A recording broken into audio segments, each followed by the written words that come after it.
What if I were to suggest that you play a key role in the awakening world? And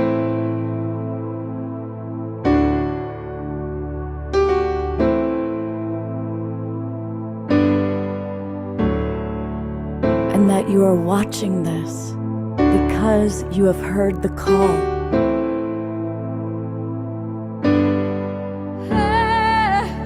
We can start right now by opening our hearts and minds.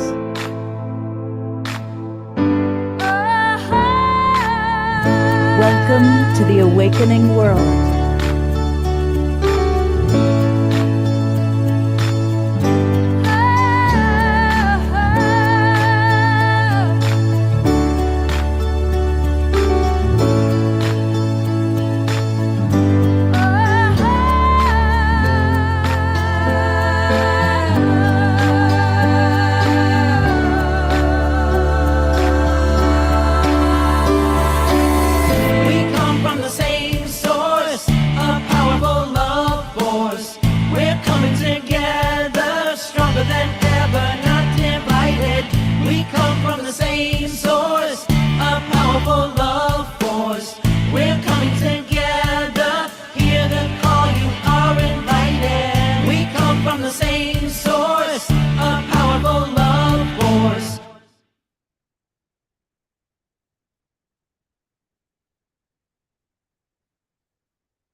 Good evening, everybody.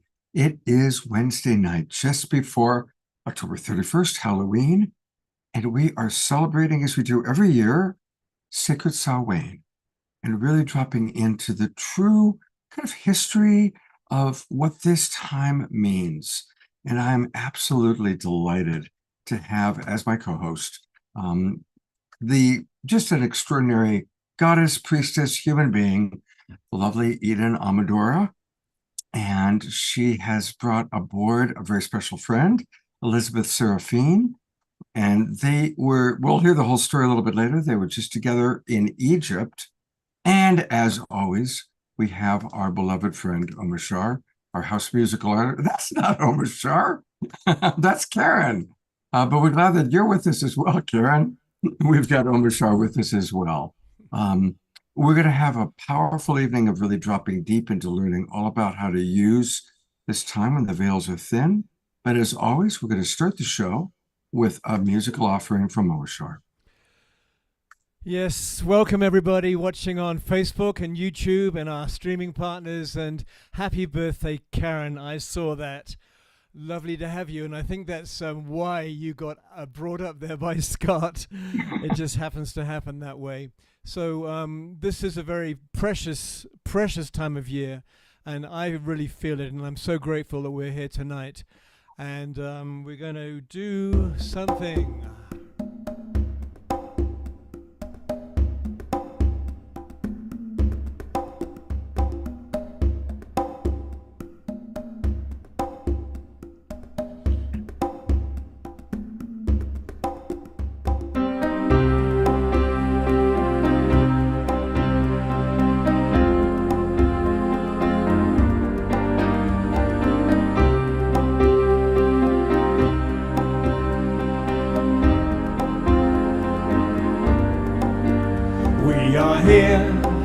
Gathered together, holding hands, sisters and brothers, open hearts, open minds, raising our voices, singing these praises. Earth, my body, water, my blood, air, my breath, and fire, my spirit. Earth, my body, water, my blood, air, my breath, and fire, my spirit. Hey, and oh, yana, hey, yana, hey, yana, oh, yana, hey, hey, yana, oh, yana, hey, yana, hey, yana, oh,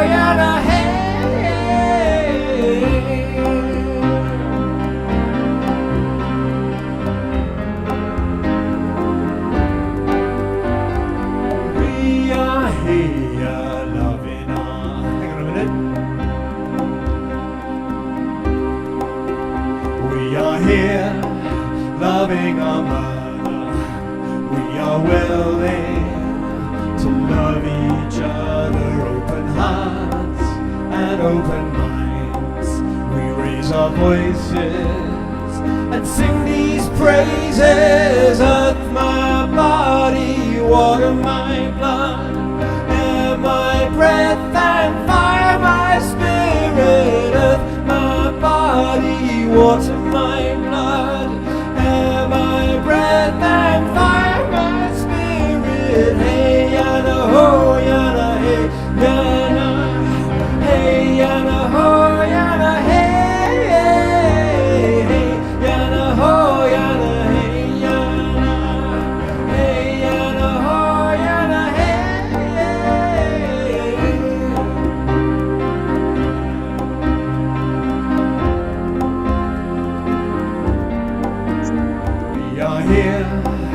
Gathered together, holding hands, sisters and brothers, open hearts and open minds, raising our voices and singing His praises. Earth, my body, water, my blood, air, my breath, and fire, my spirit. Earth, my body, water, my blood, air, my breath, and fire, my spirit. Earth, my body, water, my blood, air, my breath, and fire, my spirit. Earth, my body, water, my blood, air, my breath, and fire, my spirit. Hey, yana, ho, yana, hey, yana, hey, yana, ho, yana, hey.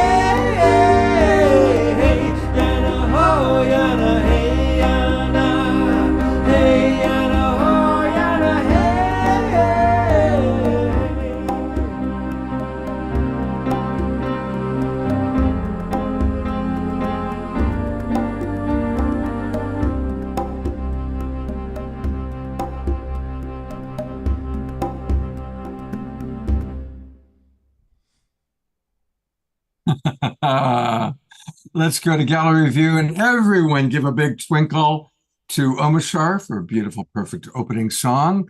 And all of our dancers, I love seeing more and more people dancing and moving for every show. That's pretty wonderful. Isn't it?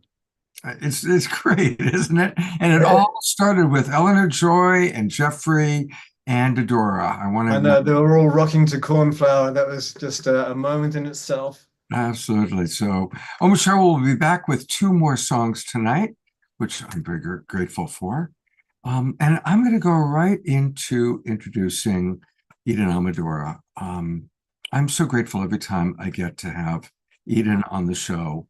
I've gotten to know her as a friend, and she is always the same. She's always high vibe, loving. She's an extraordinary human being, and she's had an amazing life.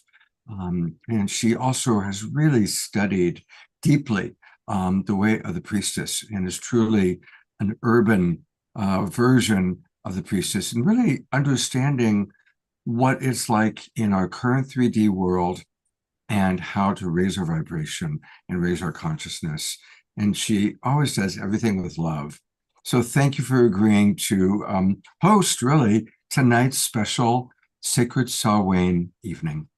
Thank you so much, Scott. Wow, everybody. It's so good to be back with you all. I know I saw some of you earlier today.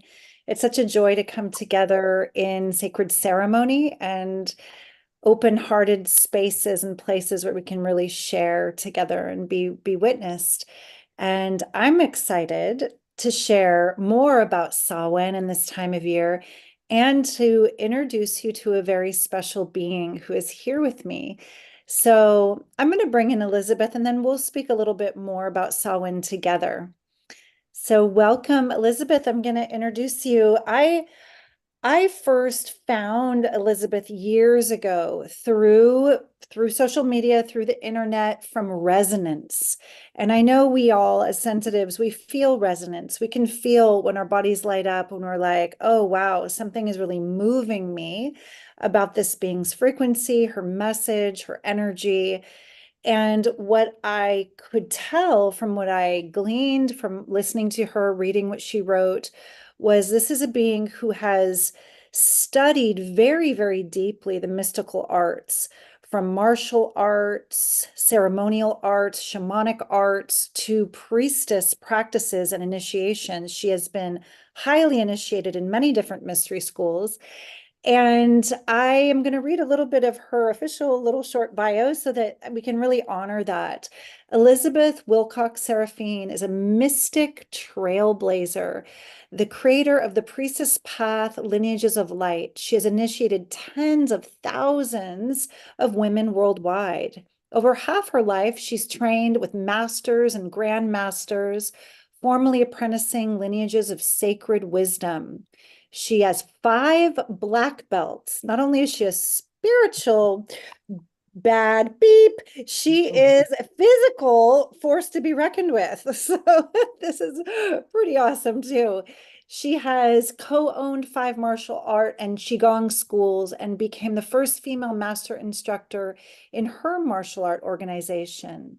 She has helped pioneer the return of the role of the Western priestess, like Scott said, the urban priestess, the modern day priestess, the priestess that is needed now in this world.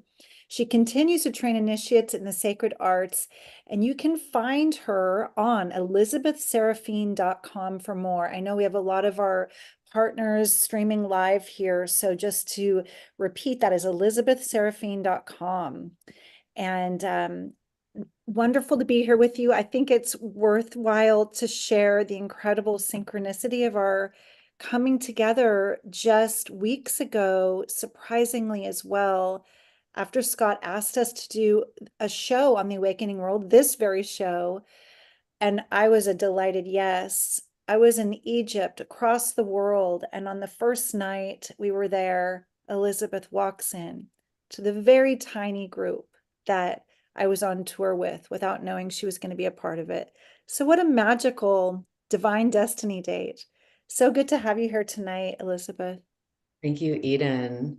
And what beautiful, magical synchronicity has brought us here today. And I really love when, we can experience and understand the language of the magical world that we really live in. And that's really what the priestess path is about. It's stepping into that magical world and knowing that we have that birthright to step into our higher self. And when we do, magic begins to occur. And I had actually had a lot of resistance about going to Egypt. And then I missed my flight. I missed my international flight. And it was just like chaos even getting there. But I finally walked in and they had already been there for about a day. And I walked in and everyone was introducing themselves. And I just looked at Eden and I'm like, Eden, because she and I had connected years and years ago on the priestess frequency. And it was honestly at that very moment that I'm like, okay, I am supposed to be here. This is going to be a magical journey. And I just knew because, Eden and I have, we only spoke once, like 7 years ago. And then she and I show up on this journey. And so this is really what, the awakening world is all about. It's awakening into the magic of who we really are and what we can live and supporting each other to do that. So I'm very happy to be here. And again, I've been here before with Scott, and thank you, Scott, and thank you, Eden, and everybody for being here and joining in magic, because that is what our lives can be and should be, and what we're going to be talking about tonight. Yes. So there's a lot more magic Elizabeth and I are going to share in a little while about Egypt and some of the fun magical things we co-created and got up to. But first, Elizabeth, I thought it would be really powerful to speak a little bit more about Samhain. And I know that in different cultures, this time has been honored for millennia by different ancestral lineages. Samhain is only the Celtic or Irish name for this time that is meaning summer's end. It's a fire ritual. It's a fire ceremony. That's why I have this fiery background. And it is a time of honoring the veils are thin and those who've passed before, and it is a time of lighting these bonfires and lifting our spirits in celebration for the darker half of the year, the darker turning of the wheel. And I thought it would be sweet and kind of cute, like I do in my spiritual masterclass, just to show them the turn of the wheel, because we've lost a lot of these traditions. We've lost a lot of connection with earth and sun and the harvest season in our modern world. So we are sitting right here in the turn of the wheel. This is Samhain. You can see the pumpkin and the cauldron. We were at fall equinox on September 21st. And that's called Mabon in the Celtic turn of the wheel. And Samhain is the exact midpoint between fall equinox and winter solstice. And that's Yule here, the longest, darkest night of the year. So Samhain is traditionally a time when the ancestors would leave offerings. They would leave offerings to the spirits because they knew the veils are thin. They knew that to make it through the long, dark winter, they need to be well, they need to be healthy, they need to have good fortune. And life was tougher back then. This was a time that there were sacrifices of animals. They slaughtered the animals and they cured the meat, and they knew the fields would go fallow in the northern hemisphere. So it's honoring the greater cycles of life and death. And I'd love to bring Elizabeth back in again and just talk a little bit more about why we honor the ancestors and how important that is. I know this is a big piece of your work.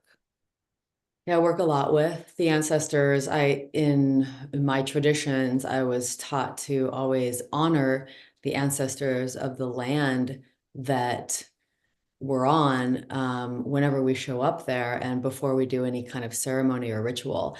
So that's a piece that I always bring. So before any kind of ceremony, I give thanks to the ancestors that are still here, because some of the ancestors that lived on Earth love it so much that they're still here.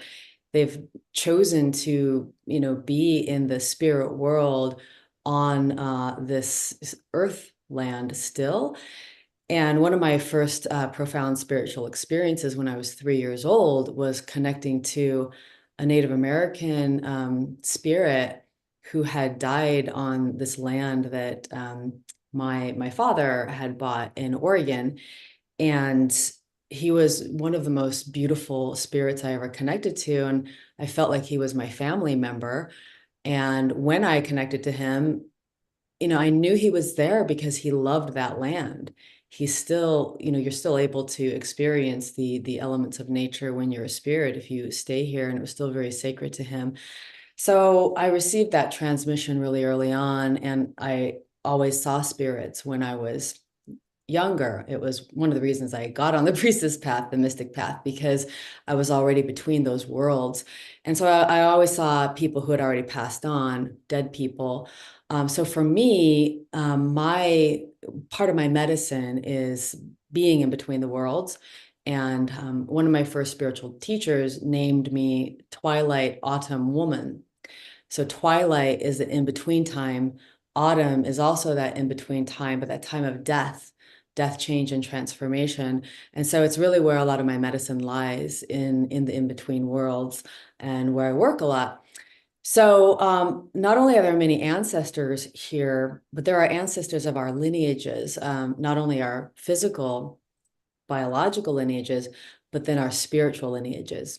So for instance, some of the lineages that are really near and dear to me that I've studied are shamanic lineages, Taoist lineages, the martial art lineages. And then in my mystic experiences, the angelic lineages began to come to me. So that's why I named my temple the Lineages of Light, because there were these multiple lineages that connect to the light of spirit. So a big part of the ability we have as eternal beings that came from the spirit world and are having our visitation here in the 3D world is that we're able to call upon the spirits and the ancestors for assistance. So later on, I might share about an ancestor altar and also the ancestors speaking, the way that I call the ancestors in when I do ceremony and when I go on any ancient lands. So for me, a big part of the medicine that I work with is the in-between worlds. And so working with the ancestors, the lineage ancestors, the ascended master ancestors, the angelic ancestors, it's a really, really big part of how we gain assistance here, because they do want to assist us. And also because of the free will law, we must ask and call them in. And so there's a lot of magic that happens. So I'll talk more about that in a little bit. Beautiful. I just want to acknowledge that we have a really beautiful, robust group tonight. We have 40 people on for Wednesday night. It's the magic in the air this season. This is really cool. And I want to hear from you. One of my favorite parts about these calls is the interactive nature. There's a lot of people chatting in the chat. And what Elizabeth is talking about is so alive in me. And I'm so curious about how it's landing for you. Do you have connection with your ancestors? Have you had experiences with the other side of the veil? I know that often we fear the unknown, we fear the unseen, we fear ghosts, traditionally, because we're bombarded with all these Hollywood movies about how scary and, dark and macabre all that is, and especially this time of year with all the spooky Halloween stuff. That being said, there's a lot of beautiful experiences with those who live right beyond the veil. So if you've had them, that would be really wonderful to hear about any of that and what your connection with your ancestors is. And And Scott, I'll give a story actually. I hadn't thought to share this story tonight, but when you brought it up, it's a story from my family. I'm of Greek origin. My father was Greek. My mother was all American. She was English, Scottish, Irish. But this happened long before I was born.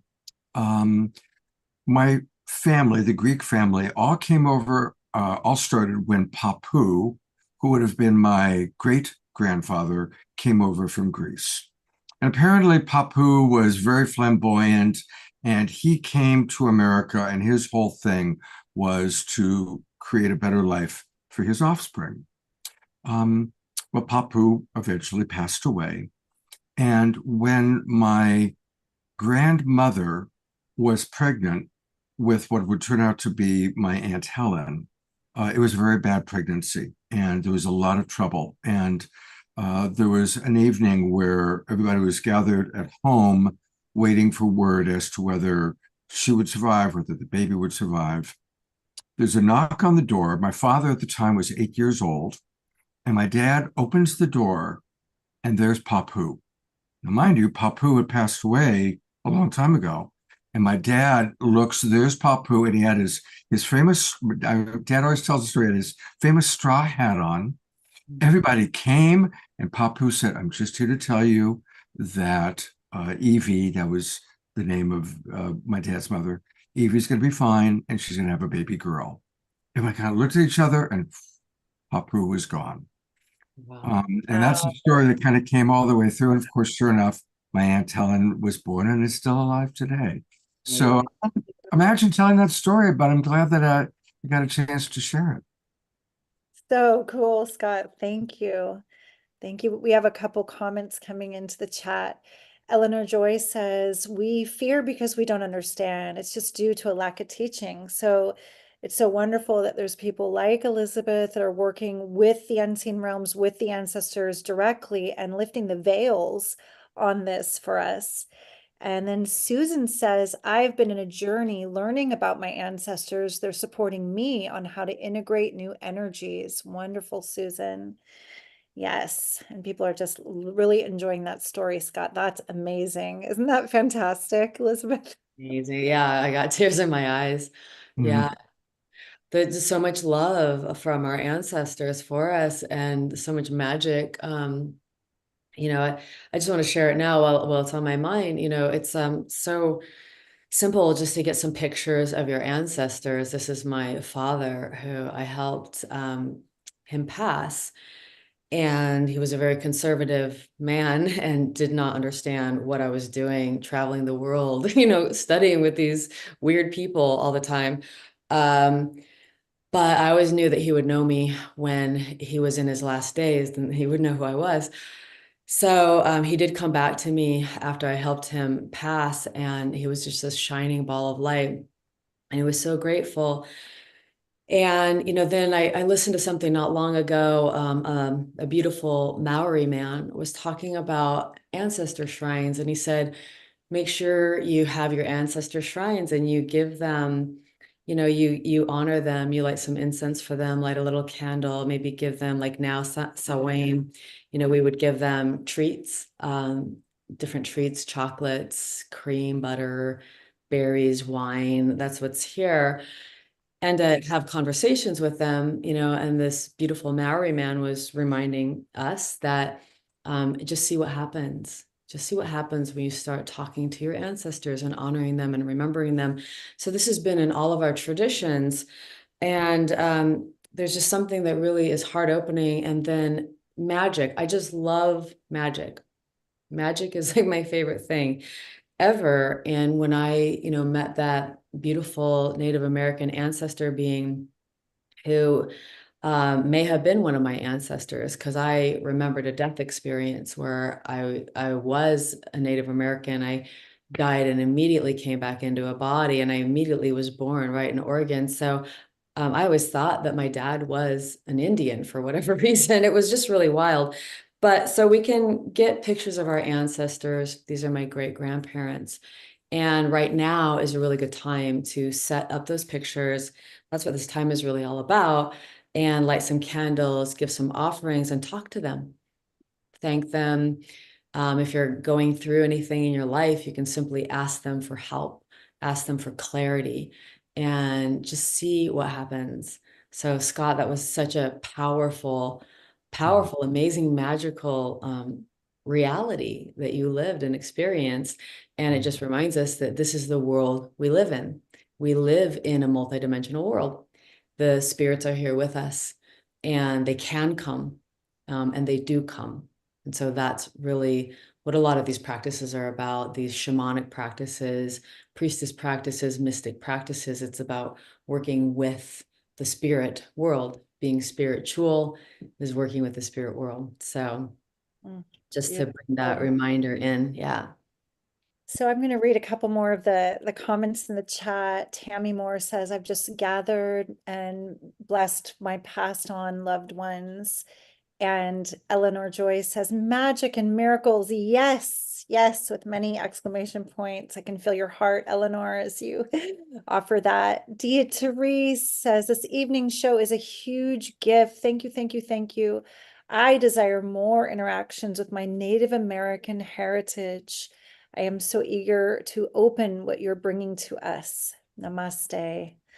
And Susan is asking, do you have a simple practice to feel comfortable with the veil? So as the veils are very thin right now, I'm going to offer a little journey, a little simple, beautiful journey for us to feel the connection to the ancestors.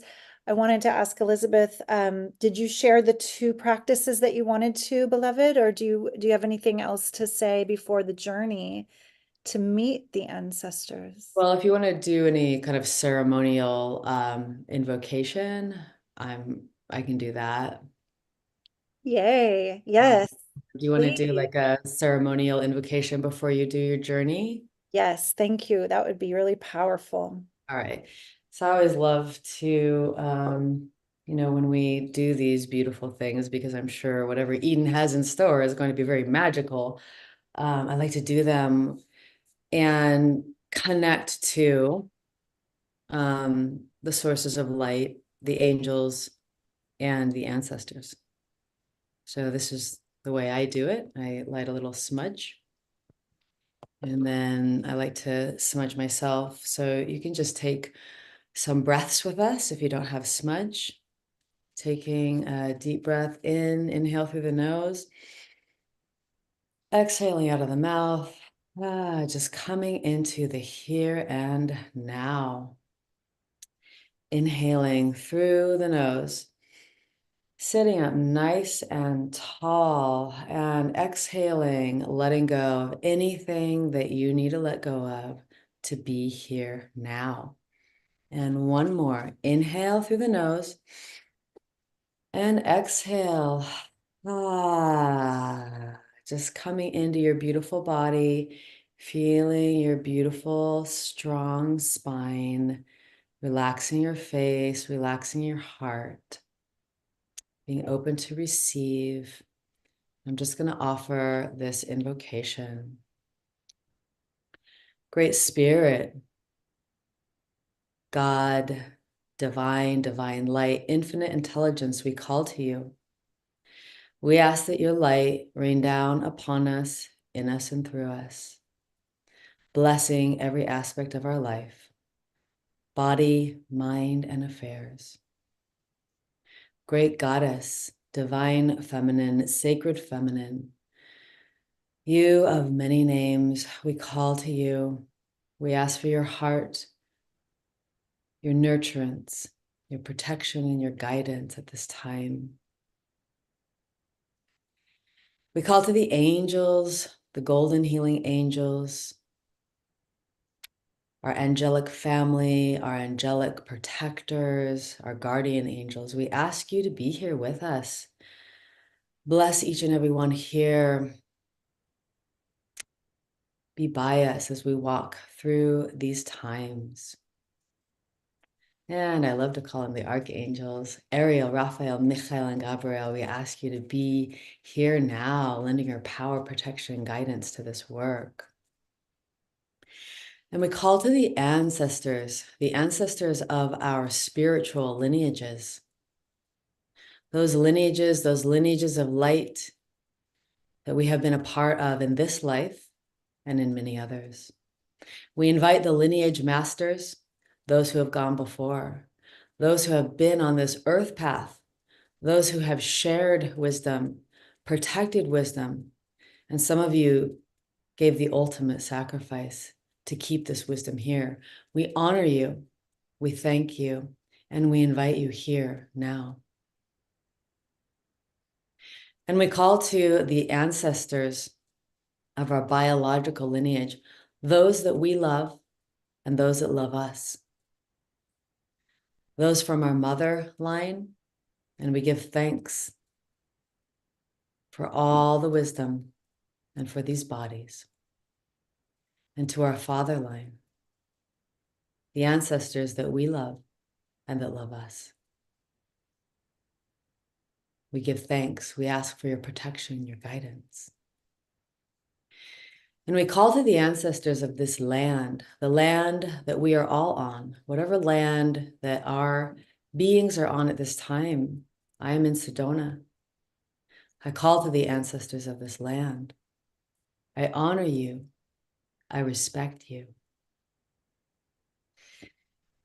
I will walk gently upon this land. I will respect this land. And we ask for your permission and your blessings to do the sacred work here, this time when the veils are thin between this world and the spirit world. We ask for those sacred loved ones, our guides, our spirit guides, to come and sit with us, dance with us. We ask for your guidance for those things in life that we need guidance on, because you are in the other world now and you can see more than we can. This is the time we ask for the guidance as the light gets shorter in the northern hemisphere. It gets longer in the southern hemisphere. But this time, as most of us go into the days of darkness, we ask for your guidance. So, sacred ones, we give thanks that you are here sitting with us now in circle. All the sacred ancestors of all of our lineages of light. Amen. Aho. Beautiful. Mhm. Thank you so much, sister. That was so beautiful. I'm going to ring a Tibetan bowl to just let that ring out.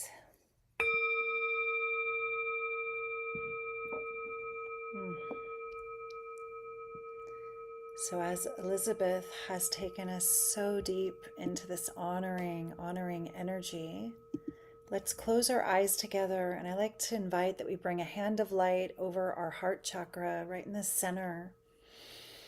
Breathing deep into the space behind the hand of light. You can give it a little light pressure, a little spiral.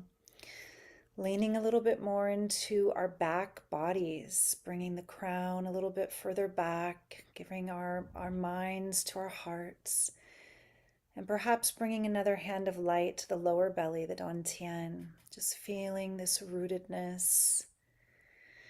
Let's take 3 deep breaths, and as you exhale, softening anything that you're still holding on to so you can be fully present here. Deep, deep breath.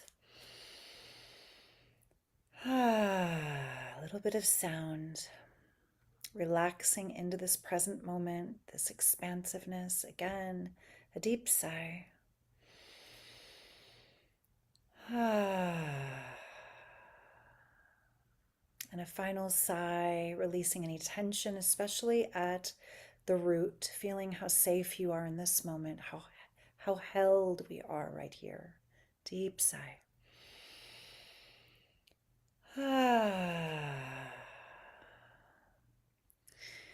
Now I invite each and every one of us to feel, as we're held in this safe and loving space, as the veils are so thin, that this is a time to connect deeply with our own lineage, our own genetic lineage, this lineage that weaves through and awakens within us as we invoke it consciously to receive the gifts. As you lean back into your back body, feel into the left side of you, behind you. And on a soul level, whether they are still living or have passed, feel into your mother.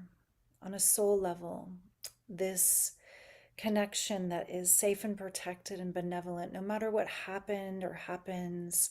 On a personality level, this is a wonderful gifting on a soul level.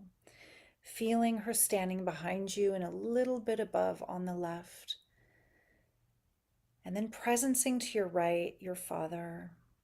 And in that same soulful space, that this time is a safe and sacred space for the higher octave of consciousness to come through in a benevolent, blessing way.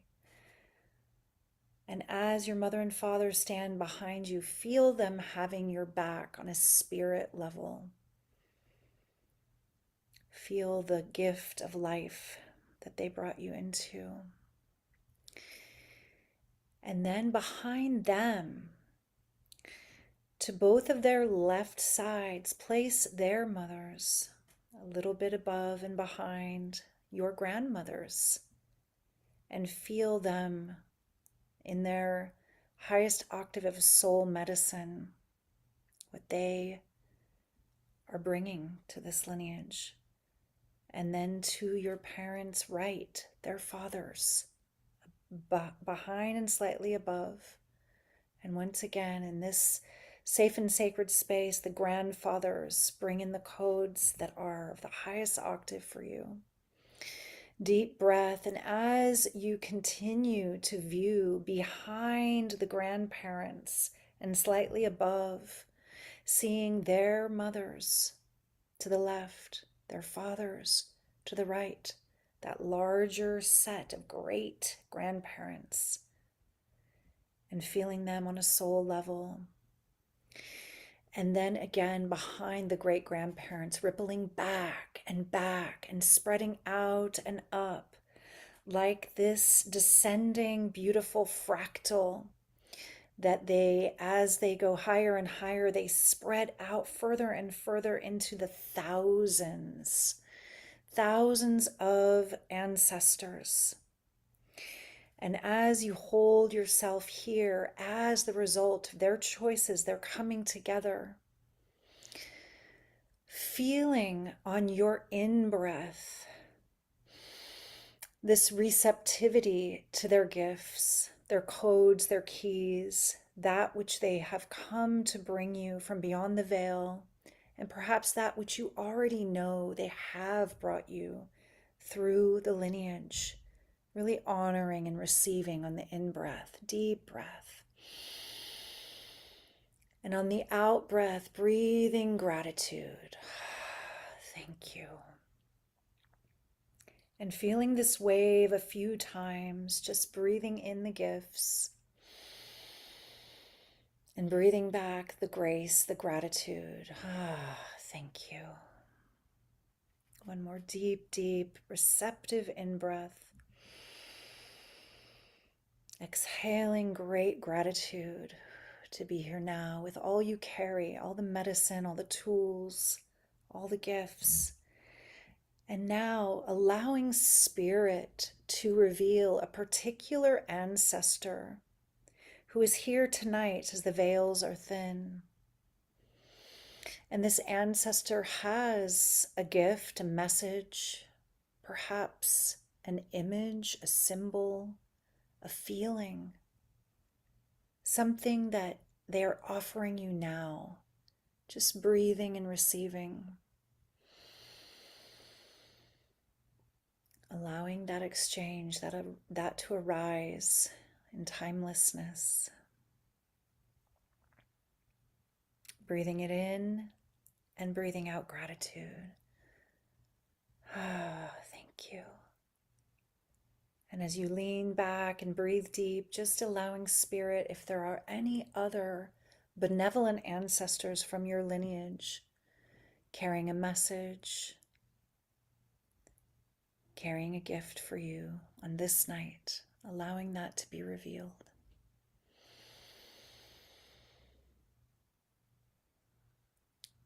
Opening to receive, softening, and breathing back gratitude. Thank you. Taking all the time you need in timelessness to slowly complete this exchange with the ancestors, perhaps offering them etherically a bow, a mudra of namaste on the etheric, and then very gently, very slowly letting them dissolve back into light, knowing they are close and can be called upon again and again. Just as Elizabeth has spoken, when we ask, we shall receive. Coming back to your own precious heart, releasing the grandparents, the parents, back to your own center, giving your heart a little energy. Deep breath, and we very gently release our hands of light and open our eyes again. I bow to you and thank you for going on this journey with us, this adventure of magic. If there is anything you received that you wish to share in the chat, be it a message or a vision or an image or a symbol, trust the magic. Some things reveal later, even in the dream time. So, yeah, thank you for receiving. First off, I really want to appreciate both of you. Elizabeth's powerful calling in the energy, and Eden, I, of course, love your meditations. And I just want to acknowledge how embodied both of you are. You know, like, let's really take note of that as we receive their offerings. We're looking at two women that have spent a long, long time studying in lineages, doing the work, really learning how to embody what they're sharing. And so I want to acknowledge that. It's an honor to have both of you on the Awakening World tonight. Thank you, Scott. Thank you. And thank you, Eden. It is really beautiful to share space. That was one of the really magical things that happened in Egypt, and we didn't plan it at all. We had no idea. But, yes, both Eden and I have really been on a lifelong journey of really loving and honoring these sacred ways and the embodiment of living a sacred life in communion and sharing that. And it was just so magical that Spirit put both of us on this trip. And she and I we just seamlessly went into priestessing, and she and I wove together the sacred activations inside of the inner sanctums of these temples, beginning with the hour-long time we had in the King's Chamber at 3 a.m. Alone. And that's when she and I discovered that we started to tone in there. I think you started it, Eden.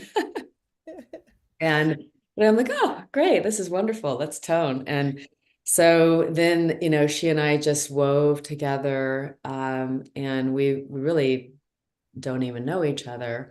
But we know each other from being in that mantle of the priestess and all of our lineage ancestors that are with us and that we share time with in these sacred temples of Egypt. And I just think it's so, I know, Eden, you came from a totally different educational system and life, and I came from a totally different system, but we stood there really sharing this priestess time. And it was Absolutely so magical. And I look forward to sharing a lot more. One of my favorite things was sharing sacred sound with you, Elizabeth. It was just so powerful, so altering, so delightful, so portal opening. And it is my heart's joy to share sound activations. So when you said, well, that's just what happens through me when I get to sacred spaces, that's how I connect, I was like, high five, sister. This is going to be a really great trip. And boy, was it. We're going to share a lot more about Egypt after Omishar plays his song. I do want to honor a few of the shares from the journey before Omishar plays, if that's okay, if we have time. I'm going Yeah, to, that's perfect. Perfect. yes. Okay. So Carol just says, thank you, my ancestors. I am walking. Oh, it blipped down really fast. Let me see where Carol's share went again. Yeah, I am walking with you in front, behind, beside. Aho. And Patricia says, from my mom, I've received her forgiveness for not being available more for her when I was facing my own challenges. Beautiful, beautiful. Wow. Susan says, I find close associations with certain ancestors who are holding me while I learn things. Right. They may have gifts in certain areas that you're called to. Beatrice says, I received a rather lengthy visit with a beautiful Indian woman moving and loving me. How magical that in timelessness, like a dream, you can have this powerful exchange in a meditation. Wonderful. Thank you, Dia. Eleanor Joy says, my aunt, my dad's oldest sister, who lived a few thousand miles away, for one of my birthdays, she sent a gorgeous small hat she'd made. I never wore it, a pillbox type hat. I remember the beauty of it many years later, and this hat was brought back into my consciousness for the first time in years. The message of the symbol, a crowning glory for me, whatever that means. It's just great to know she's in my field. How special! How wonderful. The symbolic universe speaks to us in the dream time and meditations. It is so powerful. Susan said, my thousands of ancestors gave me a golden glowing sphere. Trust, love, and interdimensionality. Wow. And Ellie is saying the resonance between you two feels very much like you've known each other, Elizabeth and I, in past lifetimes. I'm getting that at least at one of those lives you were sisters. Beautiful that the universe brought you together again. Beautiful to witness. It touches my heart. Sylvia says, my great grandmother Emma Krause appreciates my spiritual activism and the origami star I folded in honor of our ancestry. How wonderful, how fun. Thank you all for sharing so much. I think it's time for another song. You know, it is. We're going to go to a song in just one moment.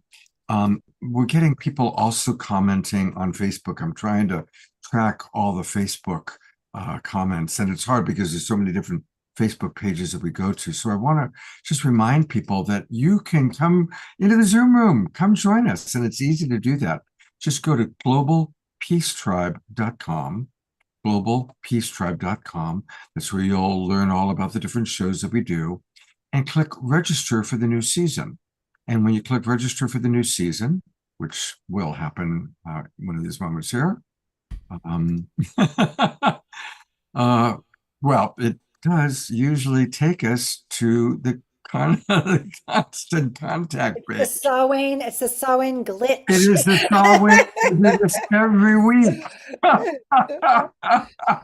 It's tripping. Well, the veils are thin and magic is tripping, but if you click enough times, I think you will get to our registration page, and you can come straight into the Zoom room and join us. And I'm loving all the comments that are coming in into the Zoom room. We'll go to Omashar's song, and maybe when we come back, you and Elizabeth might want to answer Susan's question about explaining some of the different lineages. I think that would be a wonderful way to start after this beautiful middle song from Omashar.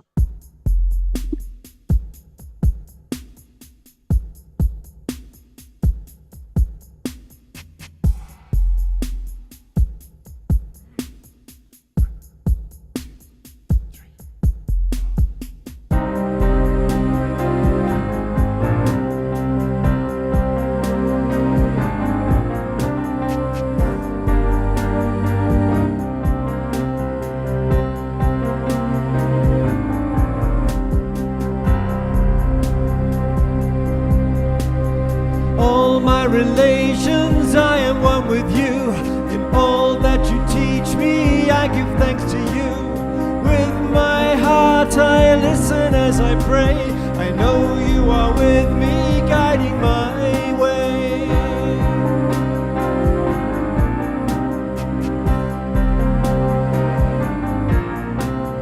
Four-legged winged ones, creatures great and small, in humble honor I will stand tall, walking straight the path of harmony. All my relations can walk with me. You who've passed over, reach back through the veil.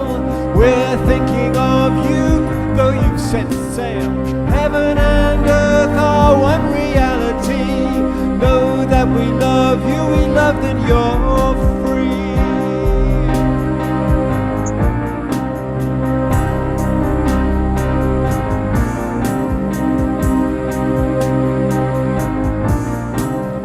All my relations, I am one with you. In all that you teach me, I give thanks to you. With my heart I listen as I pray. I know you are with me, guiding my way. Four-legged winged ones, creatures great and small, in humble honor I will stand tall, walking straight the path of harmony. All my relations can walk with me. And you who've passed over, reach back through the veil. We're thinking of you, though you've set sail. Heaven and earth are one reality. Know that we you're free.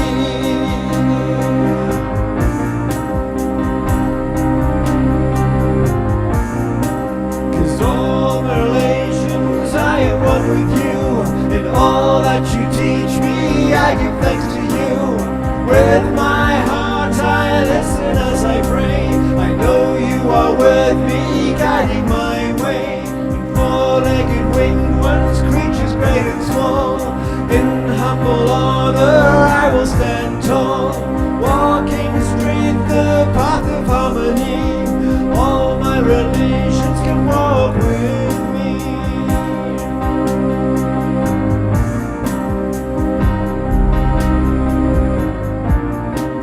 And all who've passed over reach back through the veil. We're thinking of you, though you've set sail.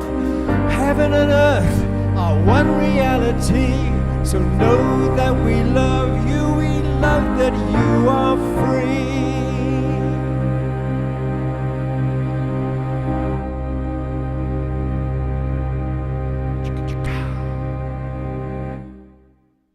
Wow. What a perfect song. Let's give Omashar much more love. Did you write that for tonight? No, it's not. It's I did Sweat Lodge for years, and at this time of year, we always sang this song, "All My Relations," and also, of course, the one that I sang to start with, that I wrote verses to, and then in the center I put "Earth My Body, Water My Blood," and these were Sweat Lodge songs, and so they're deeply in me, and they just said sing them today because now is the time, and so that's where they came from. Oh, perfect timing. Yeah. Speaking of perfect timing, this is a good time for us to remind everybody that you can find all things Omashar at his website. It's his name, omashar.com. And if you scroll down, that's where you get all of his music. And we encourage you to go to Bandcamp. Please buy his albums, support this beautiful man. We love him very much, and he is essential to this show. I would not be doing this show if it were not for Omashar at this point. Thank you. And Ellie, what backdrop did you want to see again? Ellie. The other one. The one with all the natives. That. You know what? This one, I believe, was actually created by Chief Phil Lane. And I believe it was because I pinched it from his website. And His that's me, name? right? Oh, hold on. Let me get a picture. Hang on, I'll get out of the way and you can screenshot it. Oh, hold on. There you go. That works. Beautiful. All right, there we go. So I think it was from Chief Phil Lane, unless he pinched it from somewhere else. However, there's only one of us here, so there we are. What's his name, Omashar? Of Chief Phil Lane Jr. How do you spell it? We'll put it in the chat box. We'll put it in the chat box. Excuse me. All right. It's stunning. I love it. Thank you. So I know that before Omashar's song, we had a question in the chat about the different lineages. And I'm going to bring Elizabeth back in too with me because this question can go a couple ways. It's like Elizabeth mentioned that her name of her temple is, the lineages of light is contained within the name of her very temple. And there are probably countless lineages of light throughout time and space and, in the cosmos and the bigger cosmology. And there are priestess lineages that I believe you might be referring to, Susan, about different ways of walking the path of priestess. And a lot of the lineages echo through time. They are taught from master to initiate. And some lineages go so far as to ordain you as a priestess before you are then able to teach other priestesses that lineage. So maybe Elizabeth and I can just talk a moment about our priestess lineages in this lifetime.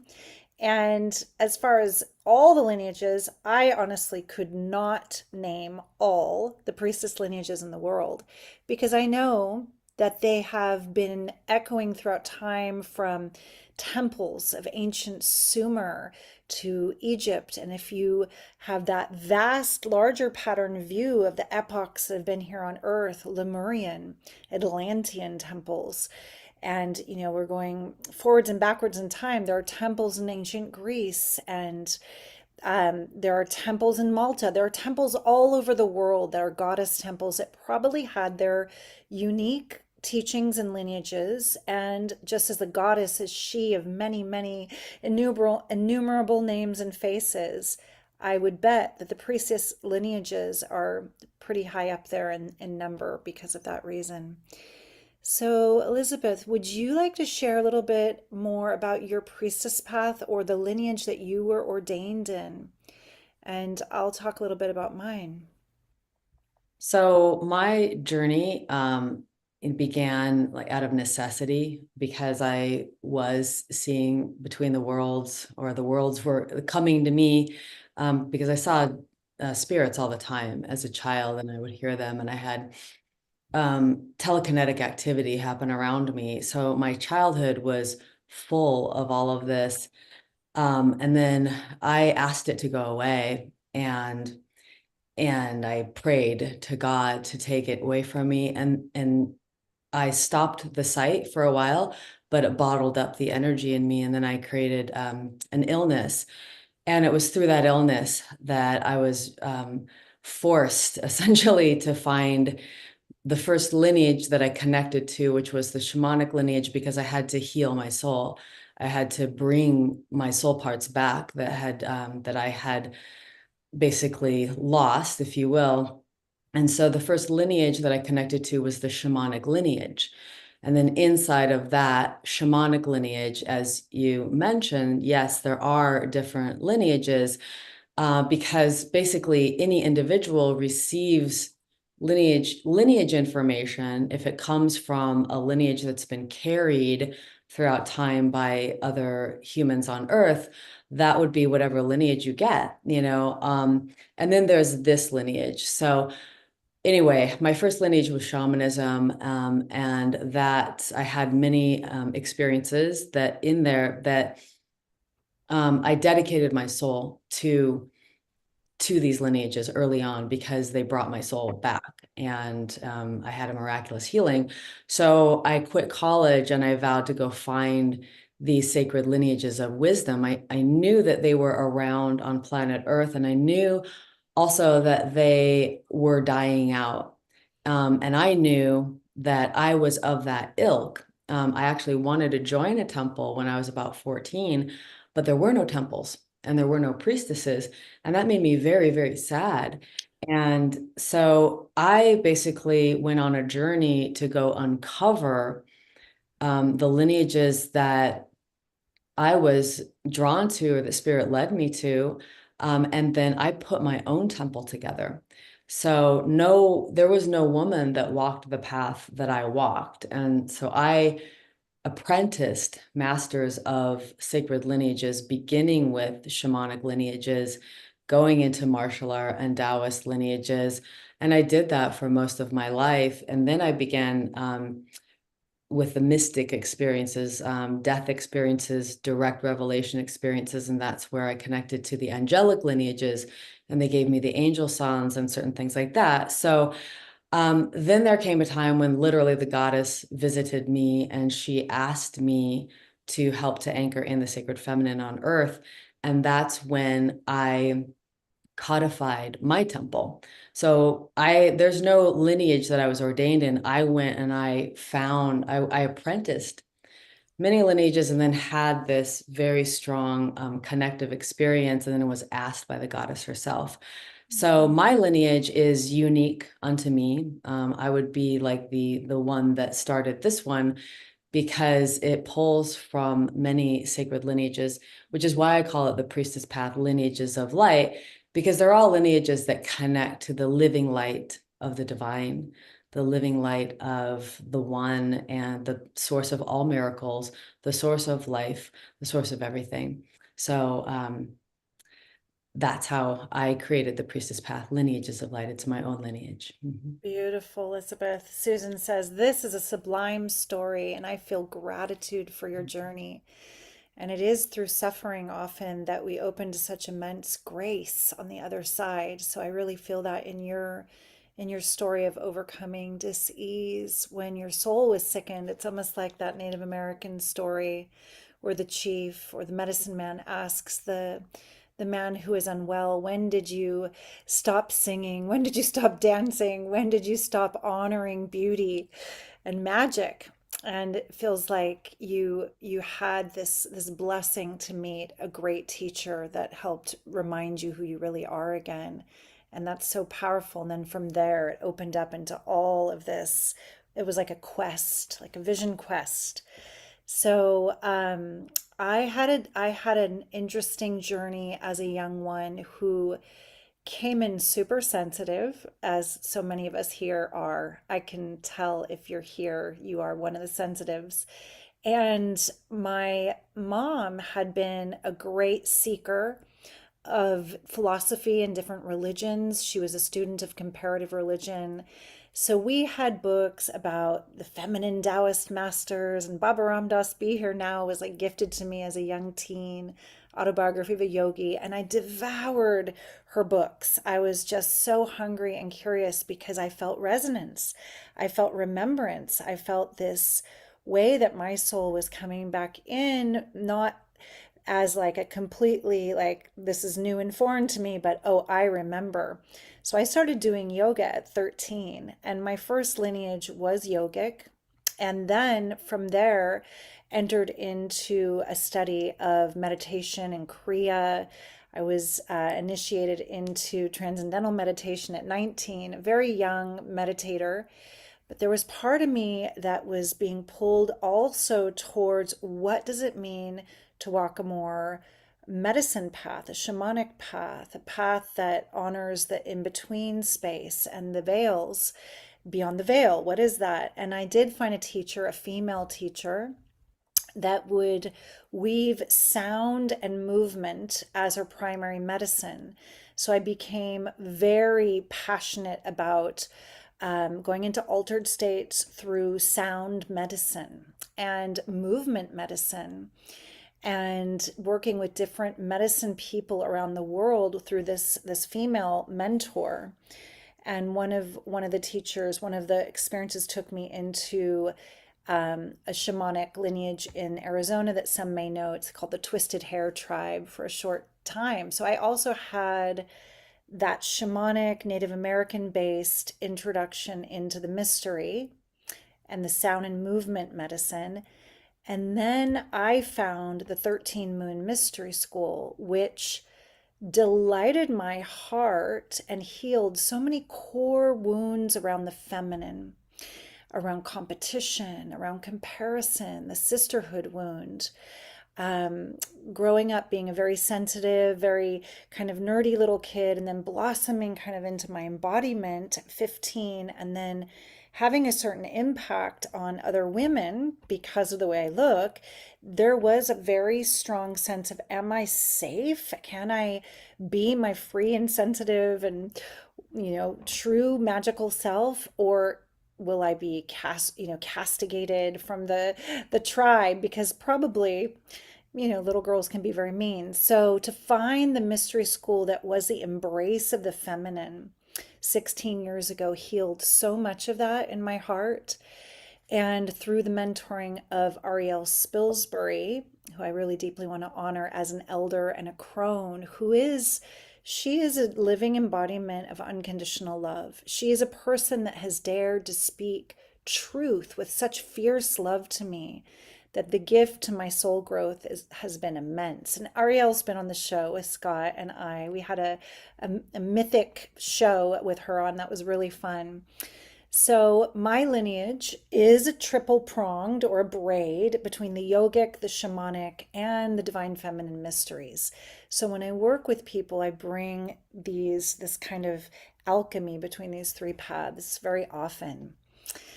And that's a little bit more about my lineage and Elizabeth's lineage. And I think that using your heart knowing and feeling for resonance when you're seeking a teacher, when you're seeking a path or a lineage, really ultimately it is about your sovereignty and your trusting that deep, quiet inner voice of your own heart knowing. because really in the end, it's like every time I have worked with a teacher that wasn't really meant to be my teacher, I've been turned off by anyone who says this is the only way or my way is the best in the world, because we're all playing here together and feeling what's true for us. And I like to say, G, you are you. To be the inner teacher ultimately, that we can awaken the inner teacher together.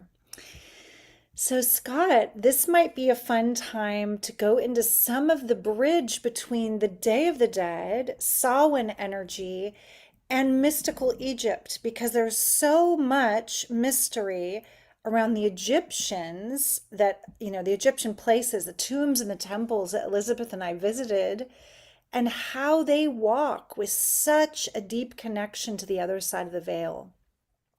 I know that, Elizabeth, you invoked the ancestors at each holy site, whether it was the innermost sanctum, the holiest of holies of the king's chamber, or the Isis temple of Philae.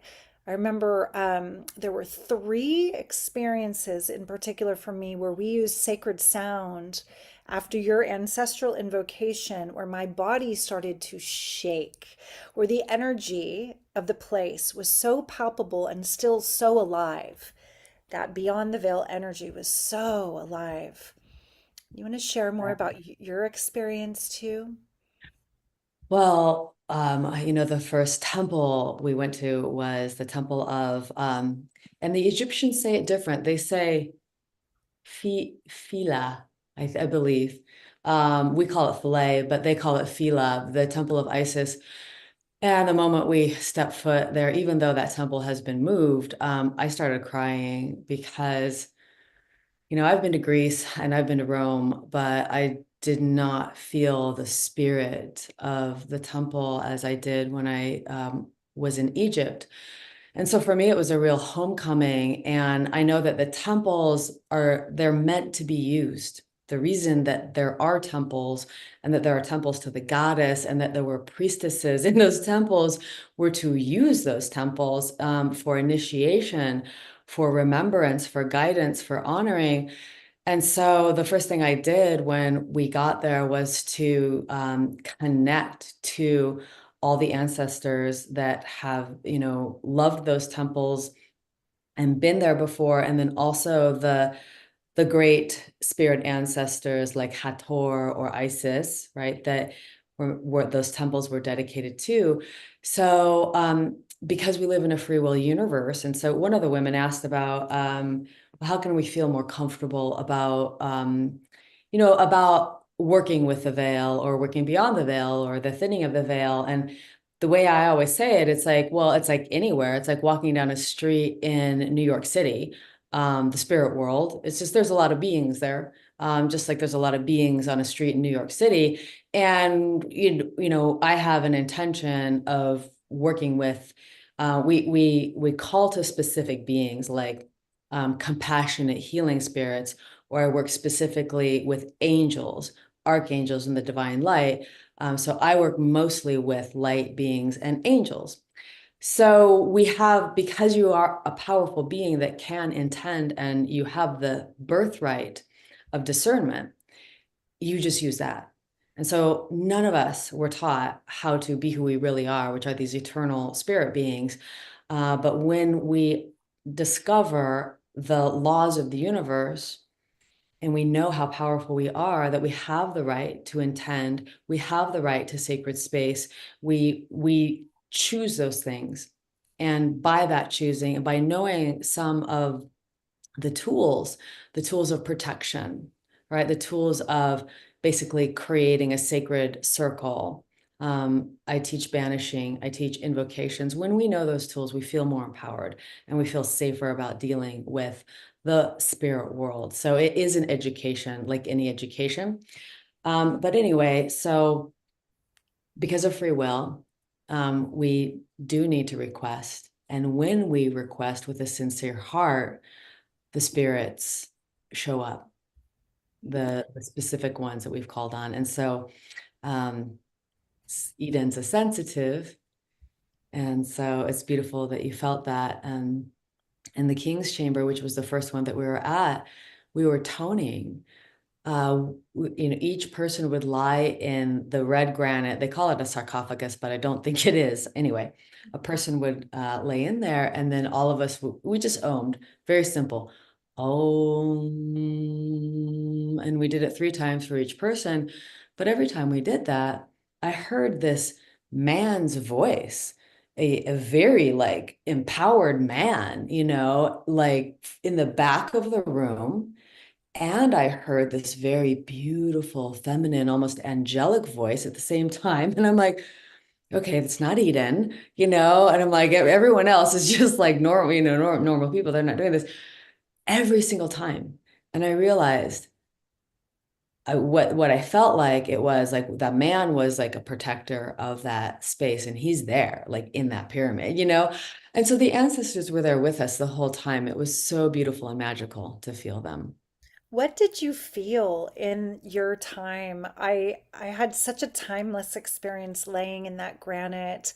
We'll call it an ascension chamber. It was just so different in consciousness than any other place where a circle of people could have ohmed around me.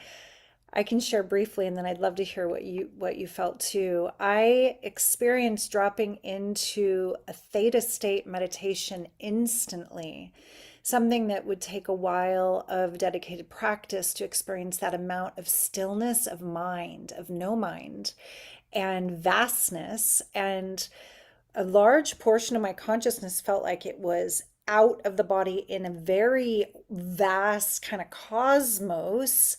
And there was a thin line or a thread keeping me in to say, remember, you have to get up after the 3rd Om, so don't go too far. And then it was very hard for me to get back in the body to sit up. It was actually like an effort to engage my muscles after that 3rd Om. It was really, really powerful. And this is just in the very beginning of our time there. Do you have an experience you could share from your experience in that moment of sound in the granite?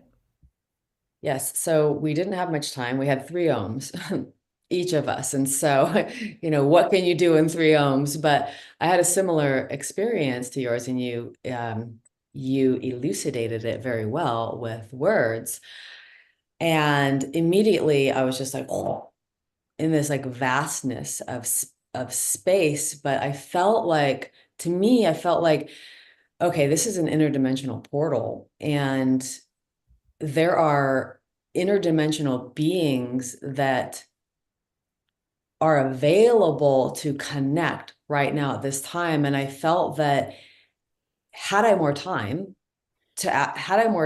like hours, like give me a whole night there where I could be in that space and I could do my communications, with those that are there. I felt like it was meant for initiation. It was meant for, I think it's technology, but there is a very, very strong interdimensional nature to Egypt. And as you said, their whole life was thinking about the afterlife. They were all working on it. They were all preparing for it. And I love the story about the feather of Mot, because the goddess Mot, they say at the time of our death, she weighs our heart on her scale. And on one end of her scale is her feather, the feather of Mot, very light. And on the other end of the scale is our heart. And our heart, if our heart is as light as the feather of Mot, we're allowed to continue on into those heavenly realms of the afterlife. But if our heart is too heavy, then, I'm not sure I'm exactly the Egyptian, teachings on that one. But another thing that you experience when you're in Egypt is the lightness of heart that everybody has. And that was something that really touched me, was that truly the Egyptian people carry this beautiful, light, joyous heart with them. And I feel that I feel that the spirit of Egypt and the teachings of Egypt and that interdimensionality and remembering that we have access to the spirit world and we have access to ascended masters. So I felt that that was an ascended master portal almost.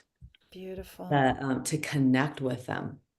Yeah, that reminds me of the different levels of initiation and who's really allowed to access the technology or to go in the innermost, holiest of holies. It was often only the high priest or priestess and the pharaoh himself.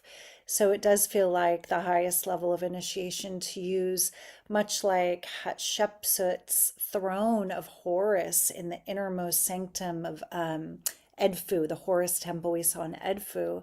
When you looked, I knew you were fascinated by the machine cut look of that red pink granite once again in there, and just how these incredible beings who had the technology, who knew how to work with the stones and the crystals in the stones and the resonance. Do you want to share anything from Egypt visually? Because I do have one video that would bring our Awakening World audience right to the Temple of Philae to show what you spoke of. So I thought I could show that first because you already spoke of it, and then Scott, am I enabled to share my screen? You are.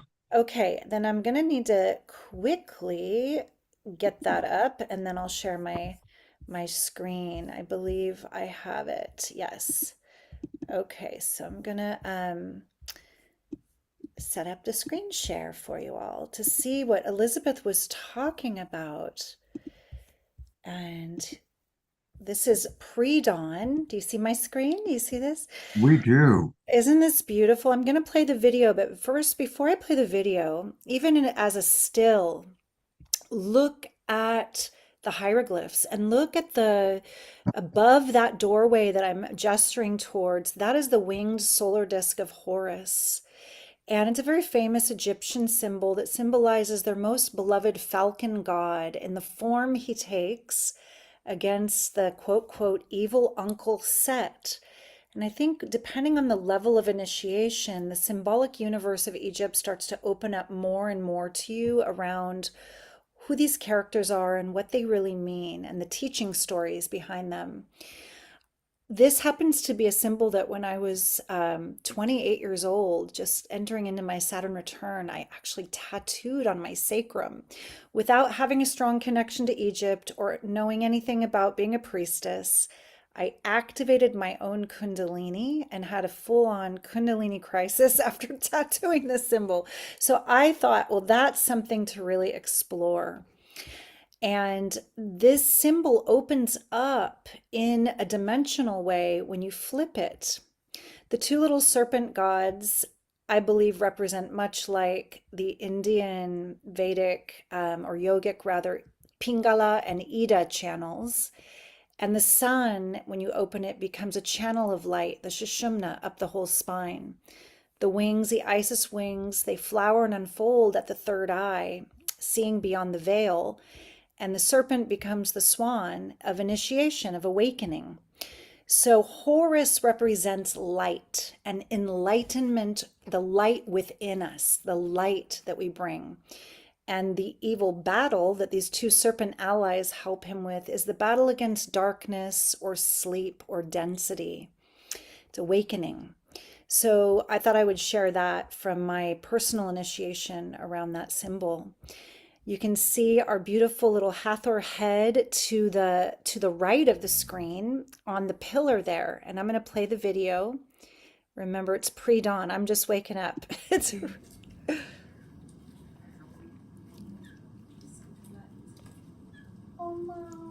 Oh yeah, there's lots of temple cats. Elizabeth would feed them her beef jerky sticks.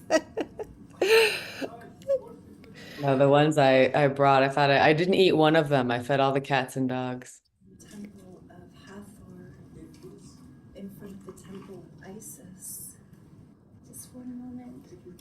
Okay. The guards often rush you through the places too. We're here in the temple of Hathor, right outside the temple of Isis on the Nile. They moved this entire complex from another site when they dammed the Nile and the waters rose. They rebuilt it stone by stone. These are the original hieroglyphs. These are the original pillars. Everything was moved. You can see how beautiful the lotus shape on the top of the pillars are.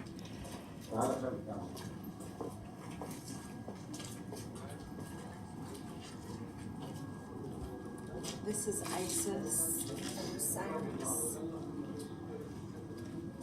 You can see the vulture crown that Isis often wears.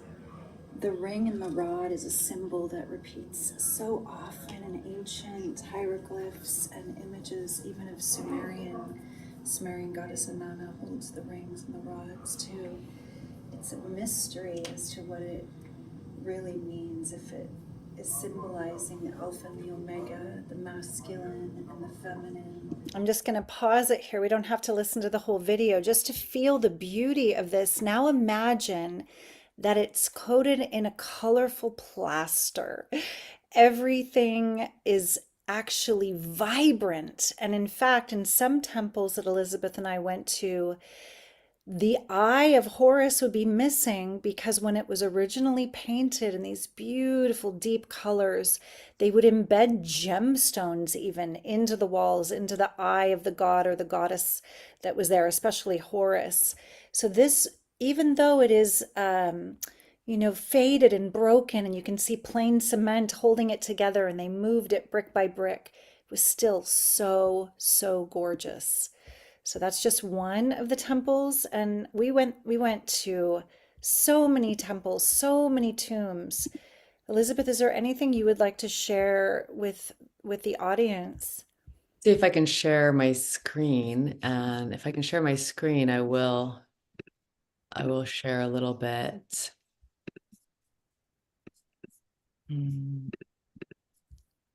Okay, so let's see. Let me see if I can do this. Where am I?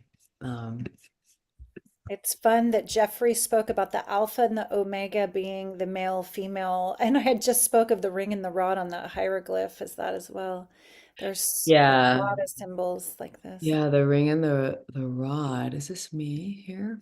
Trying to figure out where I'm at. Okay, hopefully. It's I believe- working. Yeah, I Yes. believe I'm sharing in my Facebook group. So this is my Priestess Path Facebook group, the Priestess Path Lineages of Light. And so I put some pictures here. These are just, this is the Temple of Hathor, the Hathors, the goddess Hathor, one of my favorite ones, where we also have the Dendera light bulbs, and you see all the faces of Hathor here. There I am inside of the inner sanctum. We got tours of all the inner sanctums, which was great. Here's some of our beloved friends who are on the tour with us. I mean, this is a really interesting looking, it looks like an ear, it looks like a womb, it looks like a uterus, it looks like a part of the inner brain, and it's a person. So I just did a little quick slideshow. This is Isis making love with Osiris, even when he's dead, or Ra and everything. I mean, it is amazing. You could spend a lifetime here. This is Dendera. Here's the Great Pyramid. Just a little slideshow. Here's Horus. I am fascinated by the megalithic granite, diorite blocks of stone that they moved from sometimes almost 1,000 kilometers away. I'm fascinated by these giant blocks of stone because they speak back to a time when there was a highly advanced race on planet Earth. I believe we inherited these structures from them. This is the Osirion, one of my favorite structures. It's a megalithic structure, far older than all the other temples that were built. This one has the flower of life embossed on it. It's very hard to tell, but there are mysteries here that tell us about the beauty of existence. These kinds of machine cut blocks, and I was finding machine marks everywhere. Here's Sekhmet. We spent time in the inner sanctum. Oh yeah. Whew. Couple of Another Sekhmet. powerful spot. Very That powerful. got She me is still on shaking. her power spot. Yeah. they have not moved her, and she has been there this was a 4,000-year-old temple, they told us. Yeah. So yes, it was She's like 8 feet tall, and we went in really early, pre-dawn, and honored her. I wish that we had been told how alive she still is, how thick the energy is in that temple to prepare before entering, because it was very, very powerful, very, very very intense. powerful Sekhmet, and she was the, embodiment of justice. She was a protectress, being the lioness who protects so fiercely. She was the protectress of the divine, really. Here I am at the base of the Sphinx, pre-dawn. Amazing. The Sphinx is really amazing. Oh, there I am on a horse. That was epic. Elizabeth I could really ride too. She ran took off of off. Yeah. just took off. I loved it. A man showed up with a horse, and I was like, "Oh, I'm in heaven." And he let me ride it, and I just like, he said, "Go ahead, go ahead," and I just took off on that horse, and it was a well-behaved horse. These are the Dendera light bulbs that you may have heard about. And I loved it, Eden. You were playing jazz, like, with what it might be, and it is amazing. What is it? What is it? But it looks a lot like a light bulb. So we were there. Oh, Here's this was so gorgeous at Dendera. The color still, it looks like lapis. look at that. Uh-huh. Yeah, the goddess Nut, the night goddess. And it's almost like it looks like the sun is shining from her womb, Yeah, I heard our guide Muhammad say it's the moon giving birth to the Hathor head, then in the lower part of that ceiling from her womb. Or another way, because everyone's interpreted these things. It's not like, or it's she eats the sun because she's Nut. Yeah. She eats it maybe from her mouth and she births it out her yoni. I'm like, Ooh. it's the daytime. Okay. It's my story. So there's some pictures there of that. And here we are. Hello. Um, I did some little snippets. Oh, that morning was epic what we saw when we came out. Well, let's see if I can play it. I've never done this before. Can I actually play it with sound? Yep, it's working. But make sure you optimize your sound, Elizabeth. Here she is. When you do share screen, make sure that you click optimize sound. Oh, that's complicated. I don't It- know it- how to do that. I can hear her, Scott. Just let it play for a sec, see if we can hear. She ruled Egypt for about 22 years. And it was a very prosperous time, but she did dress a little bit like a man. Andrea took So we are at her temple. It is dawn. There are all these beautiful balloons in the sky. Remember that? so good. Yeah, dawn at the. So there's the sun coming up. No, I can make it smell. You can hear Eden's voice. Sun is rising. Anyway, there's some little snippets on my social media stuff there about the various temples. The I- obelisks. Yeah, obelisks that are made out of like red granite from hundreds of miles away. Anyway, there we go. So there's a little bit there. Fantastic. Thank you. There's a question that's come in from one of our Facebook listeners, viewers, asking what your intuition or insights are about the real history of the Great Pyramid or some of those things. There's obviously what we're told, but what do the two of you intuit? I'd like to start to respond to that. I had a moment when we went to Saqqara. I do have another video of that, but I think I'll just say there's a fairly large pyramid, 60-meter high pyramid called the Step Pyramid of Djoser. and it's 4,500 years old. And from the first look at it, I'm sure you'd agree, Elizabeth, it's obviously man-made. You can tell all the bricks are fairly small, relatively speaking, once you've seen the Great Pyramid, and they're all parallel. They're all stacked in a step pyramid configuration. I'm sure it took so long to do that, yet it was done in a fairly timely way with a lot of manpower, and we know the architect and engineer. 4,500 years ago, Imhotep was a famous engineer architect of the pharaoh Djoser. And he was so loved for this feat that at the time was the most amazing thing. He was kind of turned into a god later in Greece because the same architect engineer was a philosopher and a physician. He became Asclepius in ancient Greece. So if a human was revered that much for creating this step pyramid and knowing what he did 4,500 years ago around medicine and philosophy, when you travel to the Great Pyramid of Giza, and especially when you get next to the size of those massive stones, and especially from the inside, when you see these 30 to 100-ton granite stones that are suspended 30 meters high at an angle with no mortar, no notches, something in your mind is stretched beyond capacity, and you cannot imagine how men, even with their higher math and knowledge of the stars through what they could see on the ground, could create this amazing megalithic structure that honors Orion's belt perfectly, that its geometry echoes or speaks to the circumference of the earth and the distance from moon to earth, all in precision. And yet they say it's not as old as the step pyramid of Djoser. But then who is the architect engineer?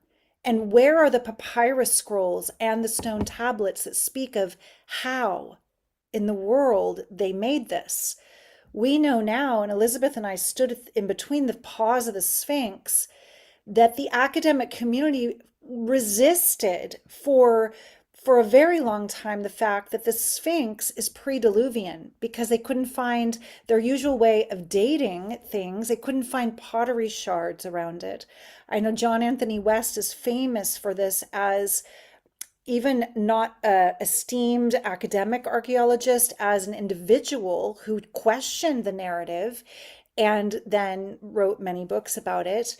So that now has been carbon dated more than 10,000 years older than the Great Pyramid, supposedly. Did dynastic pharaohs, use the Great Pyramid and the pyramids of Giza for tombs much, much later? The narrative for me feels really off. When you sit and watch the light show there, they bring you at night to watch this light show. It's like from 1960 something. Do you remember that, Elizabeth? It was kind of cheesy. There was this show that talks about how this pharaoh, that was his tomb and he made it. And we're like, how? How in the world? Yeah, so I would say It's no not. way. Yeah, for me, I'm sure that there was an ancient builder race that is not Homo sapiens sapien. We are, I believe that Earth is a place of many races, many cultures, and I believe that we're like a Garden of Eden and a kind of a galactic melting pot of lots of beautiful life forms. And you can see evidence on planet Earth all over the place and very much in Egypt of the ancient builder race. So the Osirian, the Great Pyramid, there's a temple by the Sphinx, which is made of megalithic blocks of stone, which most people pass by on their way to the Sphinx, and they don't even stop there. But there are blocks of stone as big as the room that I'm in, and the floor, and it's 4,000 years old at least. And then the floor is this gorgeous yellow, what is that? It's like the light goes through alabaster. It is an alabaster floor. It is gorgeous. And I took my shoes off and I just walked around that floor. I'm like, this is where I would be. This is where I'd be the whole time. And so there is a strong theory that we inherited, whoever we are, wherever we came from. Maybe we're an experiment. It's logical that we could be. I'm Rh negative with no biological ancestry to hominids. There's no biological connection to the rhesus monkey. And then about 90% of humanity has a biological connection to the rhesus monkey. Whatever Rh negative are, we don't have that. And I feel that maybe it was the ancient builder race, or maybe it was another star people or something, seeded children, mixtures of things, mixtures of their genetics, mixtures of sometimes a hominid genetics, sometimes not. We're here. So we inherited these things. And so I feel the step pyramid of Djoser was an attempt to mimic the Great Pyramid, which we couldn't make today. There's no way. Not only would it be extremely difficult, impossible to bring those stones to one place from many miles away, but then to arrange them with such brilliant computerized mathematical precision, where we're walking inside of the pyramid in this thing that's like this, with these huge things leading to another thing. I mean, They didn't want us to film, unfortunately. I did get a little video of that. I'm descending, kind of secretly filming, and we could show it for a moment. I think that might be have it. okay. Let me go find that while you keep talking for a second. Okay. Yeah, so they were very protective of filming inside of the Great Pyramid. I can just say it's beyond a shadow of my doubt that was not built by Homo sapiens sapien. It was, and a lot of you here probably already know that there are, the elongated skull people they are not Homo sapiens sapien. They are another being. The ones, the Paracas skulls, the ones that don't have, the sagittal suture that we have. Those are another race of beings. We see those people in Egypt, but I don't know if even they are the ones that built it. I have this feeling that there was this beautiful builder race. They came and they're the ones that put down this amazing structure, seeded us. I don't know if we're some spiritual or scientific experiment, but here we are. They gave us culture, they gave us agriculture, they gave us law, they gave us these beautiful teachings. And if you study the Anunnaki at all, Inanna brought the MEs. They literally call them MEs, and they are like downloads of entire systems of information. So lineages, if you will. So the martial art lineages, the sacred sexual teachings and lineages, these are all the things that Inanna brought to her people. So it's quite fascinating. I truly believe that our ancestry are star people. We're mixtures of spirits. And then in this 3D world, there are many, many beings. And so I feel that in Egypt, you can see it. Let's actually show them a Serapeum of Saqqara. That megalithic structure. I found that. So I'm going to share this with you all. So Elizabeth is featured in this video too, and this is a very fascinating short video. That can make this granite wood draw a little more precise hieroglyphics. Yeah, she wasn't buying the hieroglyphs, came with the original machine cut. These are massive, massive stones. And then that to me looks like script on graffiti. It's the only one that has that. There's 24 others.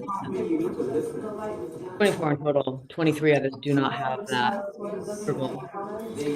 You can see the precision of this giant 100-ton black granite stone. And Elizabeth was really questioning the narrative that these scratched on hieroglyphs came with the original stone. It was brought like almost 1,000 kilometers away, over 100 tons, and there's 26. 24 of them. Oh, 24? Okay. So That's the only one that has those scratch marks in it, if you will. And they're not precise, they're not straight lines. They're clearly somebody doing it afterward because the other ones don't have it. All the other ones, they're polished to a mirror finish. And people have gone there. They have gone to the Serapeum and they have taken machinists, they have these tools that they measure the precision of stuff with, and they've taken those tools, and these things are like they're beyond machine made. So yeah, I don't think we can do it today. We certainly can't haul. I mean, there are 100-ton blocks of stones. There are statues of Ramses that are 100 tons, where the granite comes from miles and miles away. We didn't have much time at Luxor at all, but the faces of Ramses are completely perfect. If you take a computer and you were to create a perfect face where both sides are mathematically perfect, that's what the faces of the statues of Ramses are. There's no way anybody could carve it by hand. no human error.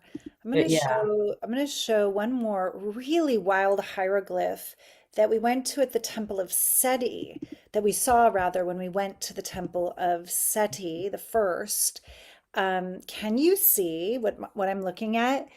We have a hieroglyph there that is fascinating and mysterious because it looks to the left like a giant beetle or bee or something, maybe a fish swimming downward, but then look right to the right of that vertical fish-like thing. There's a helicopter shape. Do you see that? Yes, yes. Yes. And then there's, right over to the right of that, some kind of maybe submarine and jet plane. There are these. Holy Moses, you're right. Yes. So this still mystifies Egyptologists completely. Were there ways of peering forward in time? Were there beings visiting them back in that time that had high tech vehicles? What were these things? It's fascinating. That's also something I really wonder about. I have so many images. I'm hoping this is the Temple of Dendera again, just to show the beauty. That's our friend. I think you're seeing everything I'm seeing, but this is our friend. Okay. Walk. Yeah, just look at the size of these pillars and the colors they're revealing. Wow. Unfortunately, many of the ceilings and the pillars are blackened with soot because 1,000 years after the height of this culture, when it was falling under the sands of time, and the sand was filling up to 10 meters high in some of these massive temples, the early Christians were hiding in Egyptian temples to escape persecution. And because of their new beliefs, they were not honoring the beauty and the gods of old. They were even not just blackening the ceiling with their cooking fires, they were scratching off the faces and the bodies of the beautiful gods and goddesses on the hieroglyphs. So I know that we're getting towards the end of our time together, and I just want to really honor if there's any more questions. I do want to say that I found it intriguing and a bit like my nervous system and my heart was like, wow, the Egyptians were so fascinated by the afterworld. The dynastic Egyptians, the pharaohs, were so set on preserving their identity and their wealth and their possessions on the other side of the veil, that they lived in preparation from the beginning of their reign in the biggest tombs and the biggest things, like the biggest doorways, the biggest temples. There was a lot of ego in the pharaohs. And Akhenaten is kind of, almost an exception to the rule in the sense that maybe he still was mummified and went through all the traditions, but he actually taught the people to revere life. And he wanted to take some of the power away from the priesthood that was really, they had a good racket going with all the gold and all the things they would ask from the people for each god, for each festival, for each ceremony. And Akhenaten said, there is one source of light and truth and power, and that is the light of consciousness that's symbolized by the sun. That's Aten. So it became more of this, in a way, monotheist. No, I can't even say the word monotheistic. The one God. He wanted us to worship the oneness, and whether they poisoned him for that. I know that his son, who we know as Tutankhamun, was Tutaknaten as well, that he was meant to carry this lineage forward, but the priesthood was too powerful because working on having people enrolled in this worship of many gods and in the same culture of preparing everything for a good afterlife and all that they'd have to give to the priests to prepare in that way. Akhenaten came in and said, honor the beauty of the Nile, honor the sun, honor the living creatures. And he was the first to really show hieroglyphs and images of him with his children in this loving way during his life, and not just about his passing in his tomb. And I believe he may have had one of those elongated heads, Elizabeth. He did. He had an elongated skull, and his children had elongated skulls. And I believe it's Nefertiti was his wife. She had an elongated skull. So they were those people. And then interestingly enough, the priesthood hated Akhenaten, and they destroyed a lot of his. We don't even know where his body is. Who knows what they did with that? So it wasn't popular to take the religious political power away from the pharaohs. So yes, you can feel that, and as time goes on, it feels like it descends, more and more and more and more into ego, which is kind of how things are. And but there is a real beauty and power there.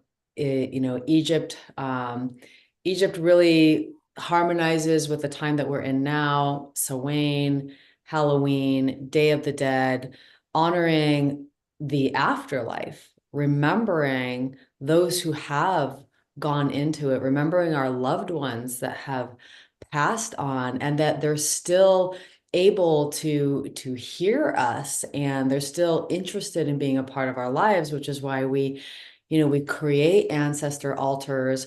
And I love the Day of the Dead because to me it still carries the spirit of this time more so than Halloween, because the Day of the Dead, what they're doing is they're honoring their ancestors. So I brought my dad into my bathroom now, and I've got my dad in my bathroom, and I'm talking to him in the mornings, and asking him to help me with things. And I'm going to create my little more formal ancestor. I'm going to bring my ancestors all on like one of my main altars in my house, and give them some offerings. So typically anything, white, either white wine or cream symbolizes the masculine, and red wine or fruit juice, feminine. Mother, father lineages. Everyone likes chocolate, even the ancestors, right? Fruit, butter, life, the water of life, and really anything you want. So this is one simple way that you can honor your ancestors. And just like Scott shared, I mean, what a powerful, magical visitation. So they want to help. They want to help us with the things that we're struggling with, because you are the crown of their existence.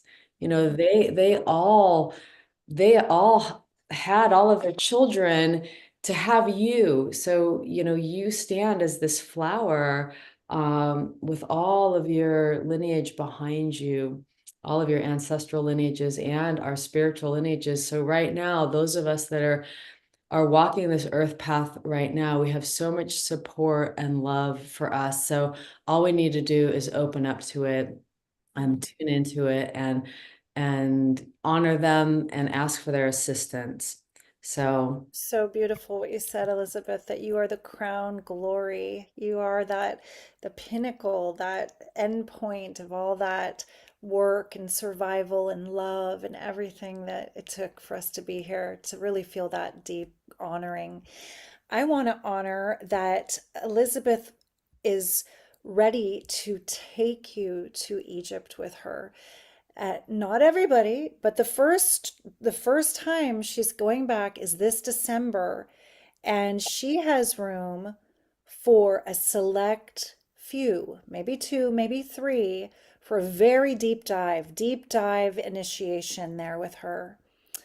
And this is her page, Elizabeth yeah, and then Seraphine. March I'll be doing a larger group, but this December, like if there's anyone that feels called for like very kind of personal initiation, I'll be there in December.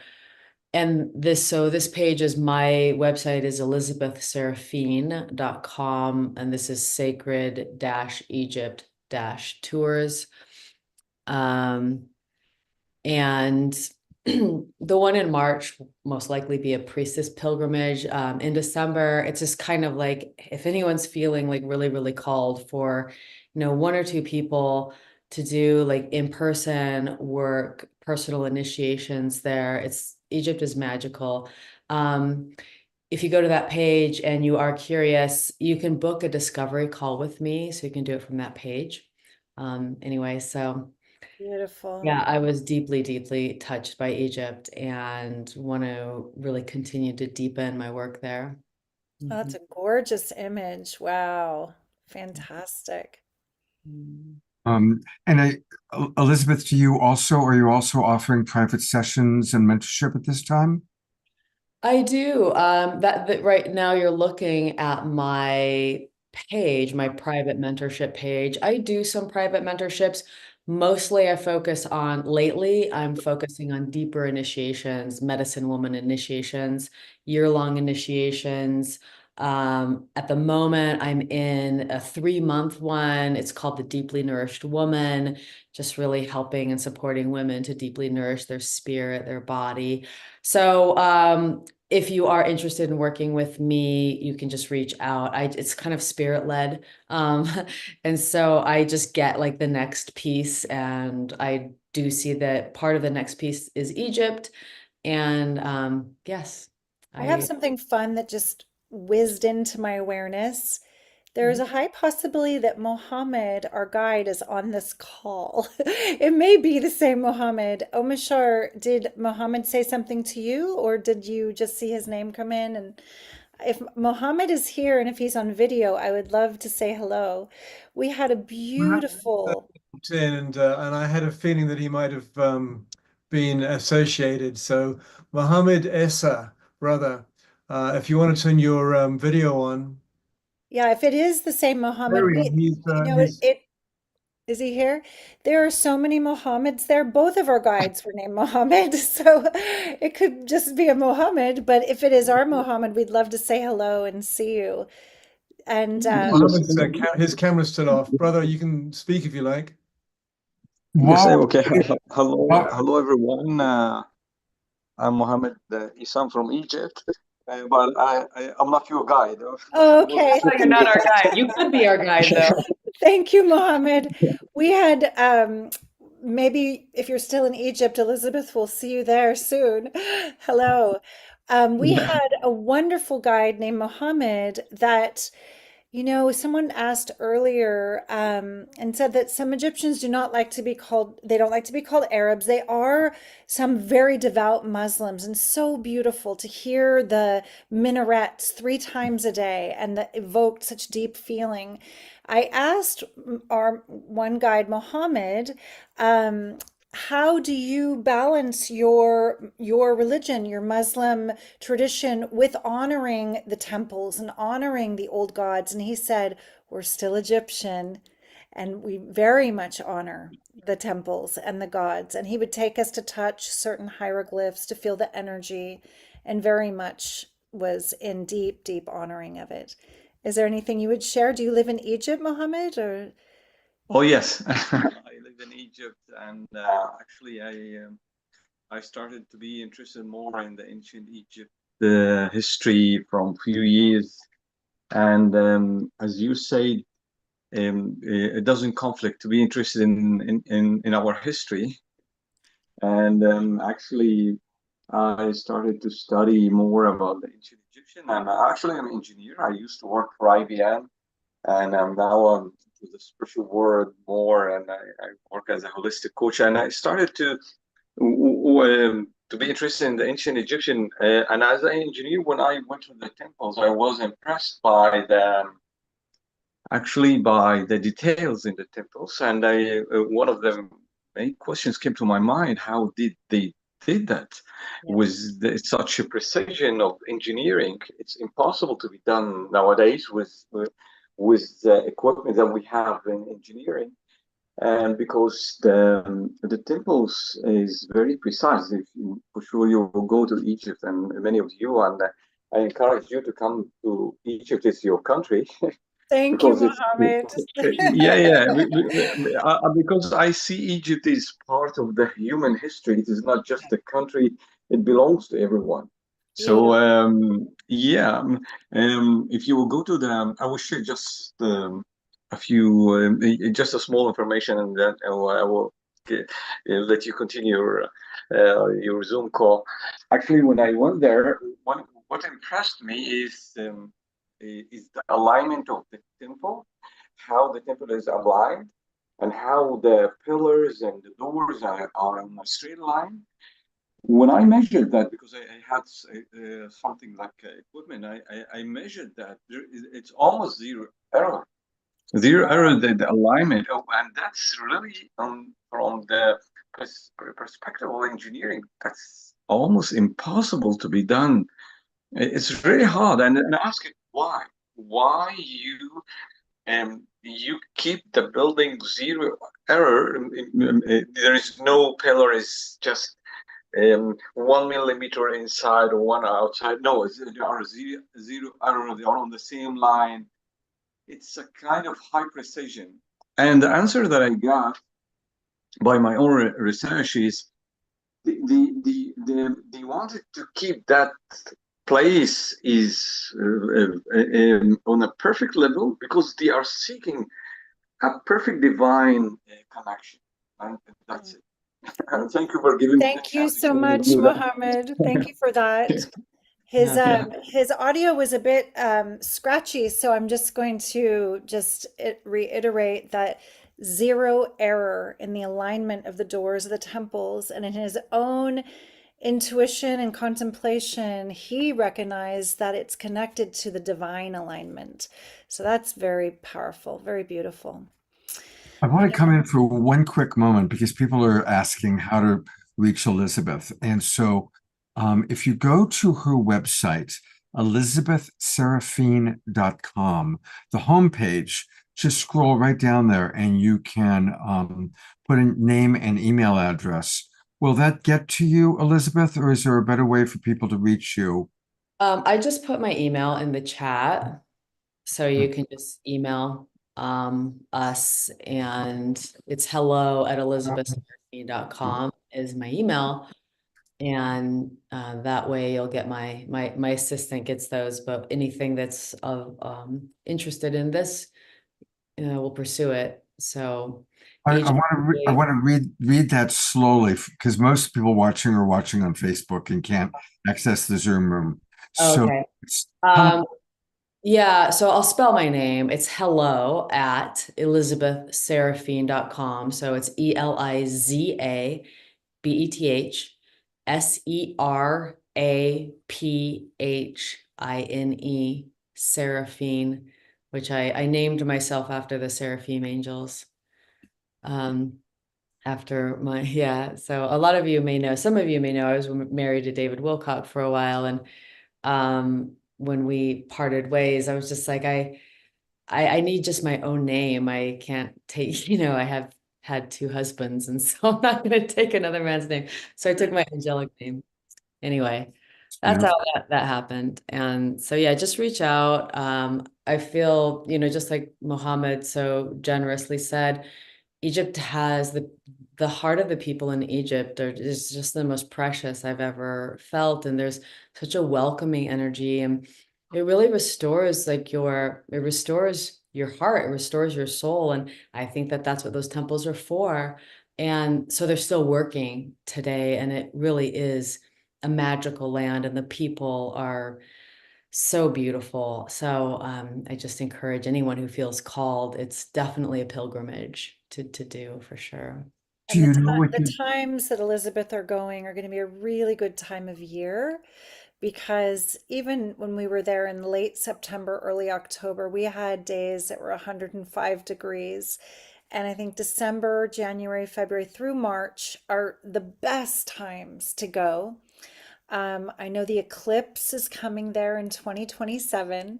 Unfortunately, it's at the height of summer. It can get up to 120 degrees. oh, So even if you're an eclipse chaser, I don't know if that's the best time for your body to be in that environment. Going through the temples, you'd have to probably do it at night. And you want to be able to see, you really want to see the beauty. That's Eden, just my humble opinion. uh, Eden, I'm really impressed with your retention of the information that was passed along to us, because as you're speaking, like you're pulling very specific information from our trip. And it's just really impressive. I'm kind of like a big energy, thing. I can go watch a movie and then I can't tell you what it's about. But I could tell you like what I felt about it. So it's just really beautiful to hear you speaking about this. And I'm like, wow, I'm so impressed. Um, It's my nerdy side. Most people don't know this about me. I do synthesize information really quickly. In astrology, I have a grand trine in air. So my I'm like I love learning. I love the details when I'm really interested in something. It's really fun for me. So oh, thank and you. by the way, yes, everybody asked if Eden and I were sisters. We just said yes. Yes, in Egypt we got asked a lot. We're the Golden Angel Priestess sisters. Yes. Like, yes. Wasn't it so funny? Oh, they tried to feed us this kichari, which was not my favorite at all. High carbs. Lots of carbs. And, I was like barely eating it. And one of the guys was like, oh, you're an angel, you're an angel. And eat, eat, eat. And I said, oh, we don't eat that much in heaven. uh, No. Aw. Anyway, so I just want to I want to just thank both of you so much. You gave so much to us. It was like a double show, the about our Sawa in Egypt hybrid show. Scott, do you think this is a good time for me to share what's coming up and the gift I wanted to offer the audience, or before you we say quite goodbye? that's exactly where we're going. Oh, yay. So go ahead and I want to share both things. So do you want to start with your priestess training or with Yes, we've opened the gates to the next year-long priestess training, and this is called the Mysterium. It is the online version of the deep dive with the divine feminine archetypes that takes you through 13 moons, which is one real year. We have 13 full moons. You can join the wait list, and what that means is that I'll reach out to you for giving you more information, the application, and the opportunity to interview directly with me. There's more information on the page about it, and they can scroll down later if they go to EdenAmadora.com. On the top nav bar, you just click on Priestess Training.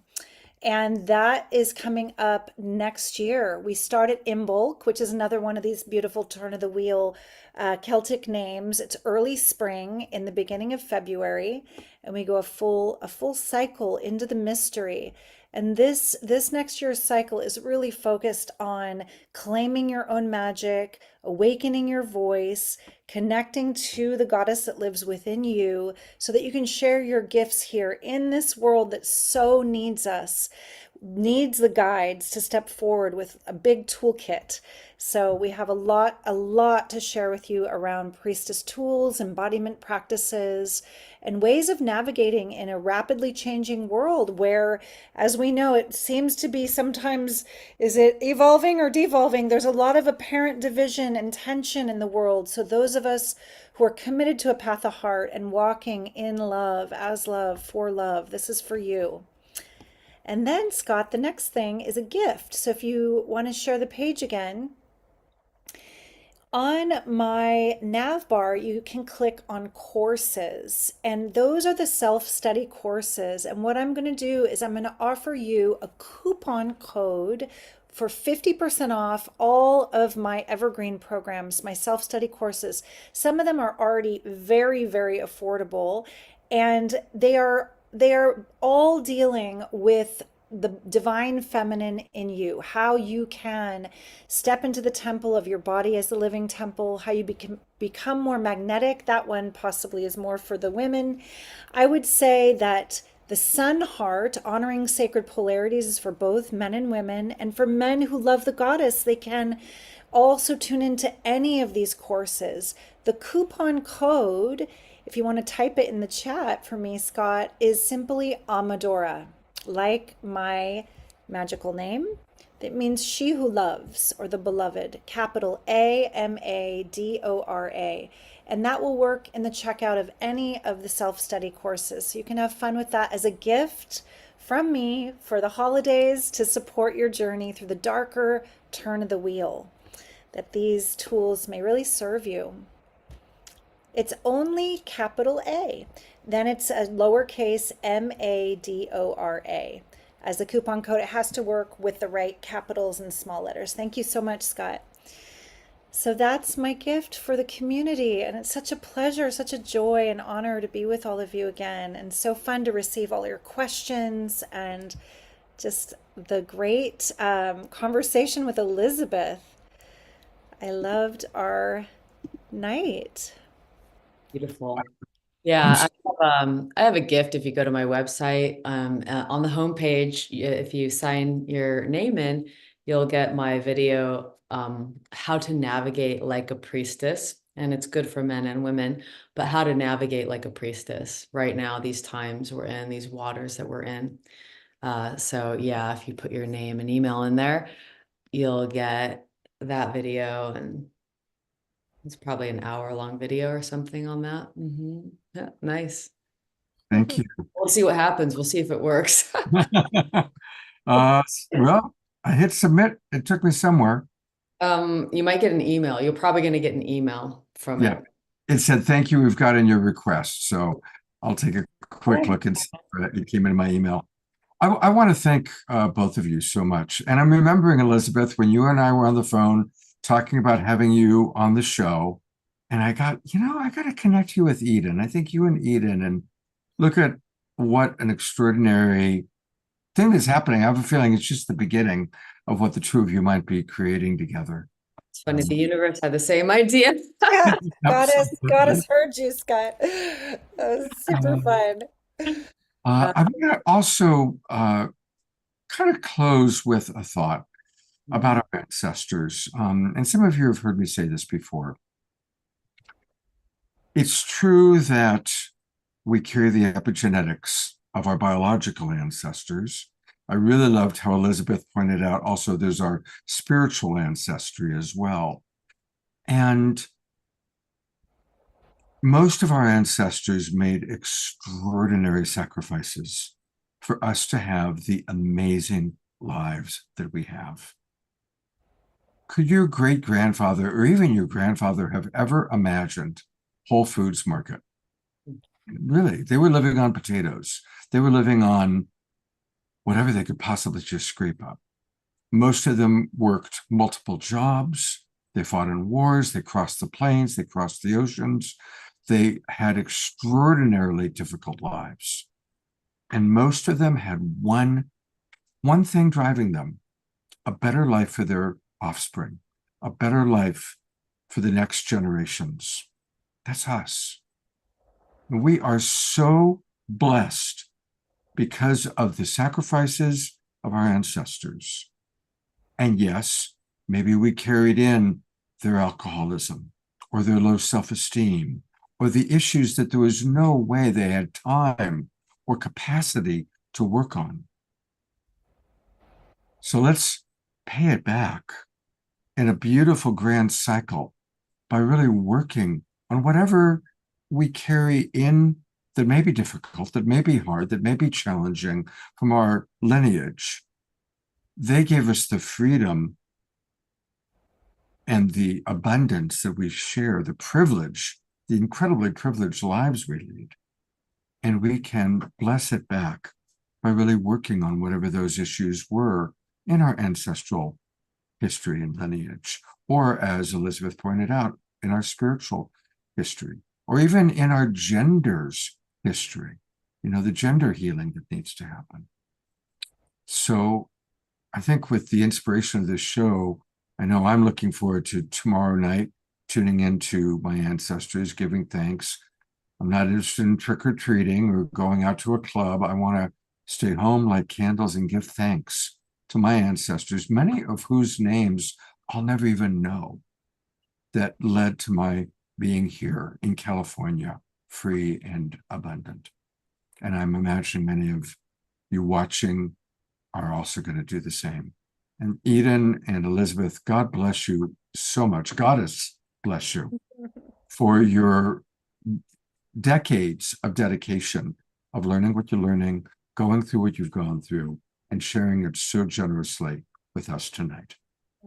Such a deep honor. Thank you, Scott. I just want to say thank you to all the ones that we called in, because we did call in the Great Spirit and the Goddess and the angels and the ancestors of our spiritual lineages and the ancestors of our biological lineages and the ancestors of the land. And we just thank you for being here. Thank you for sitting with us.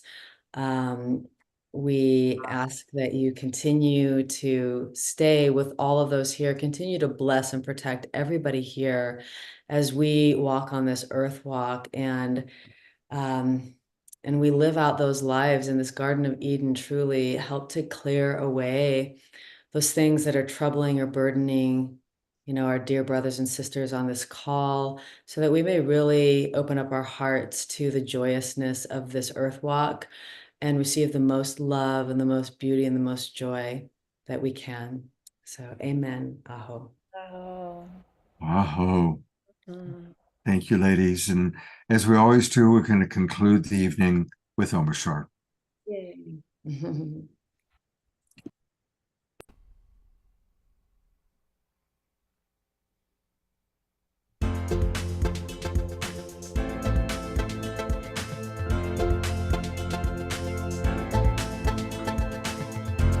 Whatever happened to the ones that came before? Did they just vanish into the blue?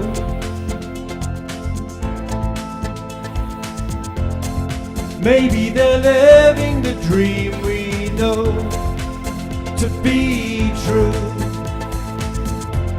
and reaching their hands back out of the blue.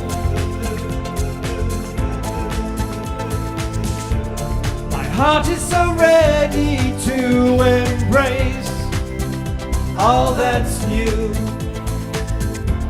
I feel the love calling for me to break on through. With peace on my mind, I know that I'm coming to a new way of life that feels so true.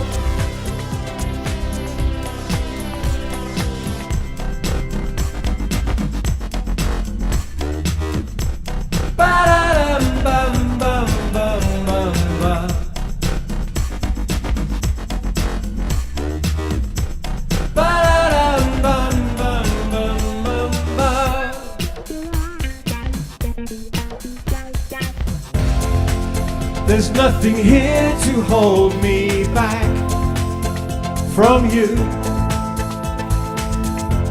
The clouds of my life have blown away.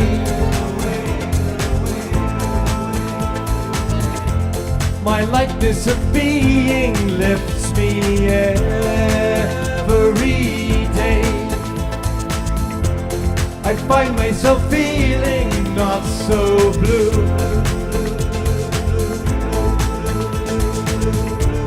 My heart is so ready to embrace all that's true.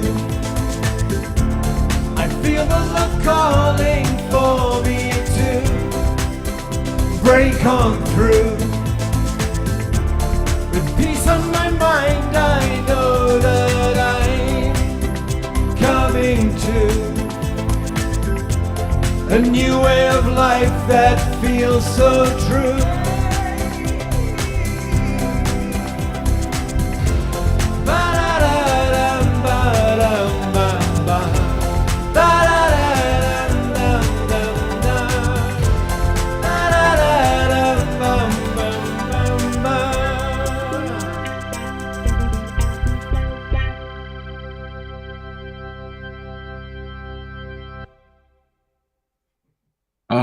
Run blast time. We're going to gallery view to thank Omashar for this evening.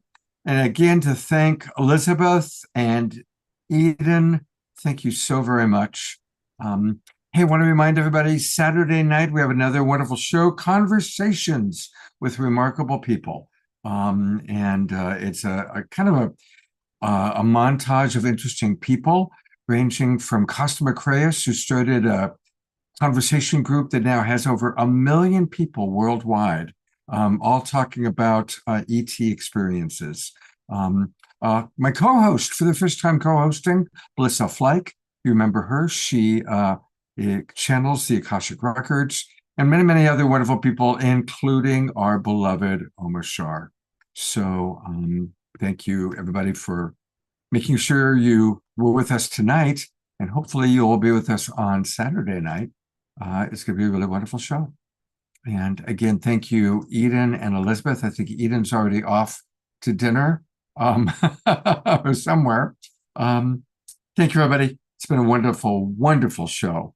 And let's all honor our ancestors and have a beautiful, sacred Samhain.